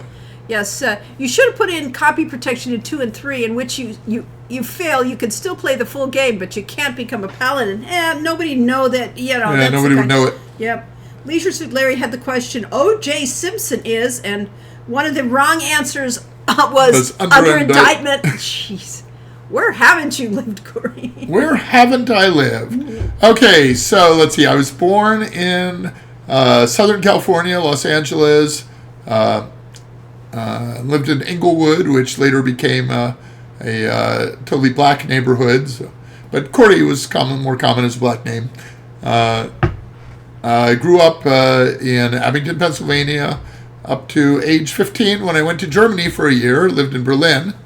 And my parents moved to LA while I was in Berlin, but I found them. So lived in California most of the rest of my life, and then I had, a stint working up in Canada and Vancouver and Toronto. And then when I graduated from college and went to work full time, I installed systems in various states. So I installed signature verification systems in Chicago, and then I went to New York, and then I went to Minneapolis. So been a lot of places, but only really lived in two, which was and then we moved to Northern California later. Mm-hmm. Okay, so Southern and Northern California and Pennsylvania, and then brief stints other places. Your strategy was smarter long-term investment. My first couple games were definitely copied, but after that I spent more and more on the games, and a Patreon memory to this day, yay! And Zabatra said, that would have been crazy. You've got perfect score, but you cannot make you a paladin because you pirated this copy. No. Well, it would teach you a lesson if you knew what you were doing, yes.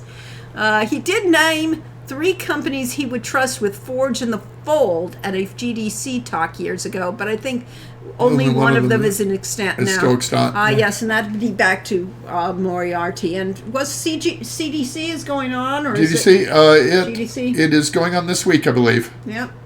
So we could have been there.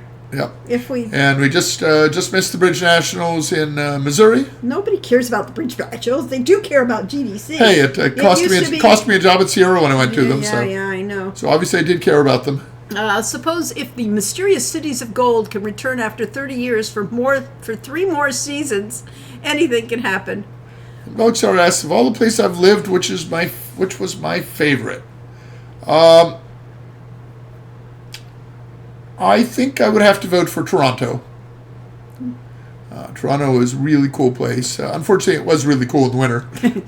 But they had just put in a few years, 5 or 10 years before I was there, they put in the underground, which they had problems with the rubber wheels, which was the innovation they came up with that I think they had to replace. But they had a great transportation system, really active music, the pub scene. Pretty close. Okay, yeah. I actually worked, the company was up in Markham, but I got into downtown Toronto fairly often. I went to a convention in Montreal that was quite wonderful. And I loved Vancouver. Vancouver was really neat. So, Canada good. Minneapolis, wonderful place. Weirdly. Minneapolis, St. Paul is where the predecessor to Dungeons & Dragons was developed by Dave Arneson. Very active wargaming club in St. Paul at the university. So there are a lot of places. New York was fine.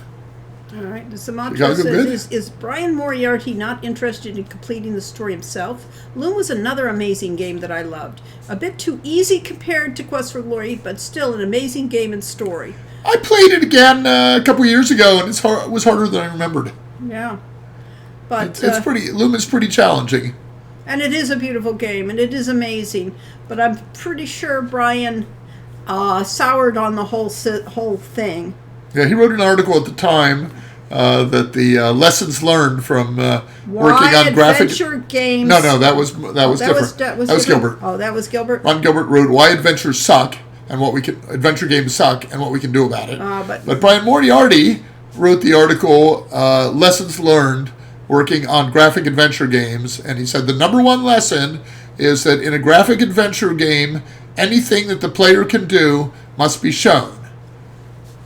Lesson number 2 is that there is never enough disk or memory space or budget to show anything. Yeah. So Moriarty was a text adventure programmer at Infocom. C-Game just joined us to find out that we're not actually... Yes, we were playing Quest for Glory 5 today, and we finished it. Can't you tell? Yeah, we're done. We're done. We got through the whole thing. We thought the game was large, but we got through it in one session. Yeah. Actually, we started about half an hour to an hour late, and it only took us 5 minutes to get through the game. Yeah. or not get Should we started. just made text adventures like Zorik would have been easier. We actually talked. Try to do text adventures. We talked to Malinch about doing text adventures and Inform, and we started to write one. And Lori decided it was much too cumbersome to write stuff in Inform, so I went. That was Inform 4, I think. I went to Inform 5, which claimed to be natural language, and is a lie. It is a programming language that masquerades as natural language, much as COBOL was a programming language designed to look like natural language. And what it means is that you can write anything you want as long as it's in the precise syntax that you need. Yeah, so both of those were not conducive for my style of game Couldn't do the creativity to write Yeah. the stories. Right. And then later on, we had outs with the head of the company. We were warned about was somebody not to work with. So we did. Brainiac says you've been taking lessons from the QFG speedrunning community. They can beat the game in about that amount of time. Yes. Yeah. I still have nightmares about In this Zorik case, the game beat us. and the grooves. Yeah, the game beat us. DirectX beat us. Yeah. Inform ends up being more work. And Maybe what I have to do is uninstall DirectX. maybe...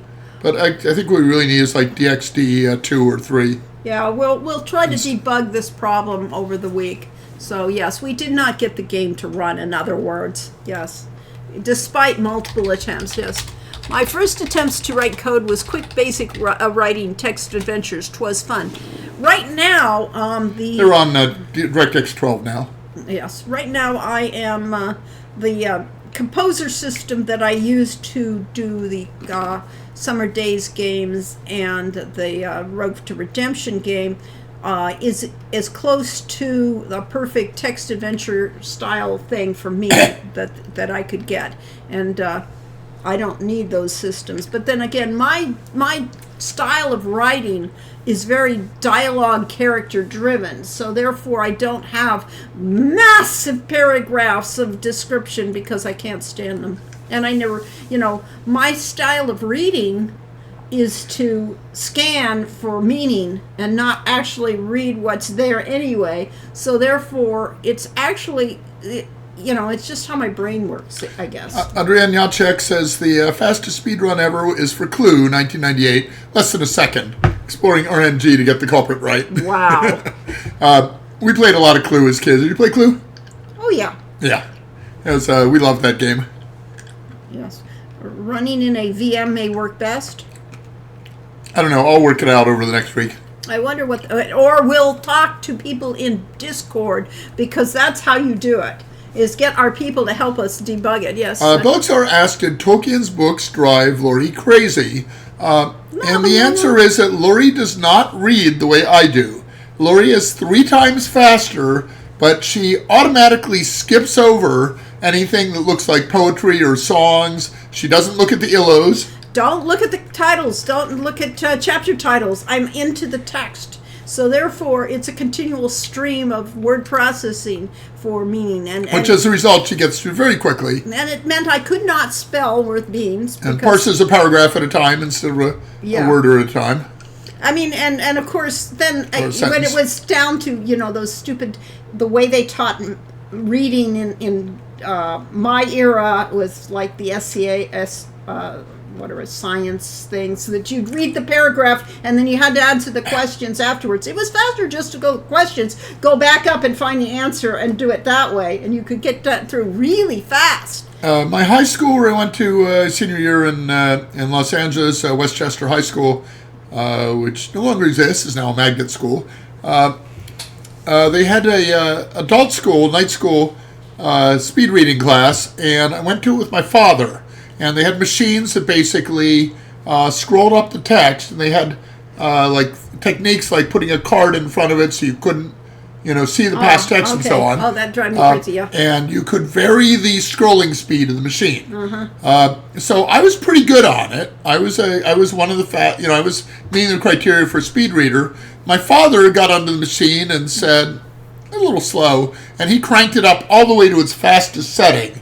And just went through it and read everything with perfect comprehension. Yeah. So my father was, a genius. Lori is a reading genius. Yes, my family, my mother and my brother were all the same. We all read the same. And my cousin, actually, that wasn't even, that was related on my mother's side, also had the same brain program to read. Yes. Whereas I love to linger over the sound of the words and the poetry of the text and the beautiful writing. I have to force myself to not do this. And there are things like poems that I have to break my whole train. If book's exciting, I am not going to pause for a poem.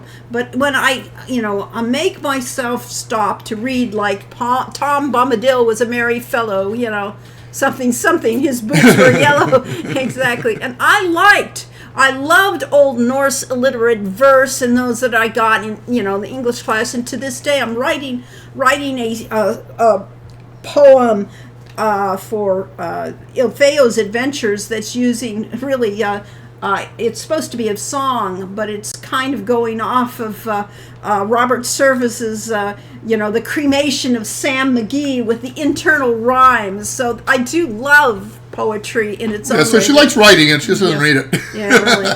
Didn't read the song lyrics in Tolkien's books, not very often. I actually had, I bought a book long ago called The Road Goes Ever On, and it is all of Tolkien's poems set to music. And unfortunately, I'm not a very fast sight reader, so... Ho, Tom Bombadillo! Bright yellow his jacket is, and his boots are yellow. Lori is right. Read the question first. That's how they teach standardized test prep. Okay, interesting. It's not, if you want to... Yeah. Kind of cheating. I always thought you were required to read the material first. Yeah, you're supposed to. And yeah, you can scan it so you know what the thing is about, but then go to the answers and, just... And might or might not be allowed to go back to the text. Yeah, well, yeah. My speed. I do read.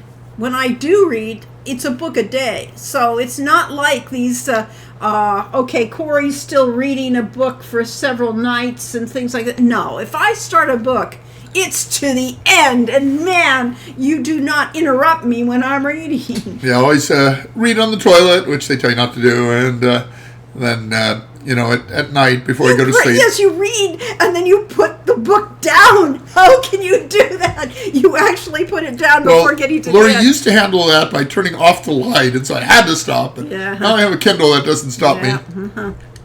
Funny how I used to read very fast just to ingest knowledge information. Nowadays, and mostly work on non-work documents, I tend to give myself more time, as if I were reading like John Rhys Davis. That's great. Yes, that's a real good I don't read it out loud to myself, but I do think about the sound of the words.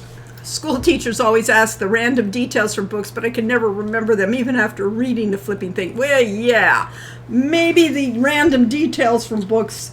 like names. What was the name of this main character after I've read a book? It's like, it kind of looks like that, is what it is. I don't even, in a lot of cases, I do not vocalize the name. So therefore, the name is just processed as a symbol. And so therefore, I can read a whole book and never tell you what was the name of the character. And so, yeah, it's not the greatest system in the world, but it's how my brain works. It's how she enjoys. You get binge reading, binge reading, yes. I binge read. She definitely does. And one thing she does is in between games, she calls it refilling her tank. That she'll go and watch a lot of movies, read a lot of books, listen to music, and so on, to rebuild her creativity so she can come up with new ideas for the next one. That reminds me, in Quest for Glory 4, the shouts "Yah" Hvuzel were spelled differently than Lovecraft's preferred "Yah." Yeah. Was that to avoid copyright or just spelling for some reason? It is because we had read Lovecraft 20 years earlier and didn't remember it very well. Besides, I spell. I am a creative speller until somebody, reins me. Well, we would not have written it that way anyway. Yeah. So, it's for a more general audience. Joseph says, so that's interesting. People wonder how Japanese, Chinese memorize so many symbols, but most people recognize words as symbols. That's why you can scramble the middle letters and people could still read it. Yes. And I will never know, those things where they scramble them and have a whole paragraph of it, I can read those, and it's like last letter, if there's letters in between that match, then I can do it. Yes. Well, I stole the name of Vuzel from the Satanic Rituals by Alexander LaVey, and then we stole the Vuzel from Lovecraft. Or mostly from Vuzel. Yeah. Yes, that was the parody, the filth version of Cthulhu. Cthulhu to tune of Hava Nagila. Yes, Cthulhu, Cthulhu, Cthulhu. Hail Yog-Sothoth. Yes. Yes. All of the Lovecraftian things. Yes. It's hilarious when you put Lovecraft characters on but that. Of course, it's also based on the idea of a Vuzel. A Vuzel. Yeah. I had never heard the name Vuzel. I mean, sometime later I read Scorpion. Yeah, Scorpia and her thing. Yes, but yeah. We have the MacGuffin, which is everybody uses that word. The object the object that is suddenly really important to the story, but otherwise would be nothing much. Yeah. It's the all right, object it is 4:30. We have managed to chatter for 2.5 hours. So thank you all for coming. I hope you enjoyed our micro playthrough of Quest for Glory 5 and our stories. Ooh, Max and Sam and Max did Cthulhu later in Telltale's third game, The Devil's Playhouse. Oh, and also Chinese characters can also be broken down into simpler symbols placed together, which describe the bigger symbol and has meaning in it. That's very cool. Thanks. And for Japanese, of course, has kanji, which is the full, character as word and symbol script, and then you have katakana, which is the simplified version for Western audiences. Game is good. Stories are also good. Well, I'm glad you enjoy our stories, and maybe we'd like to actually play the thing. Yeah. Favorite Quest for Glory game to make? 4. And you didn't have any problem with those words. No. What was your portrayal? I didn't recognize it. You didn't even recognize it was scrambled. No. Favorite and Quest. I saw. Those words aren't real, but I can see where we're going. Yeah, it was obviously a typo. No, it was intentional. No, it was intentional. Yes. So Quest for Glory game to make. Which one?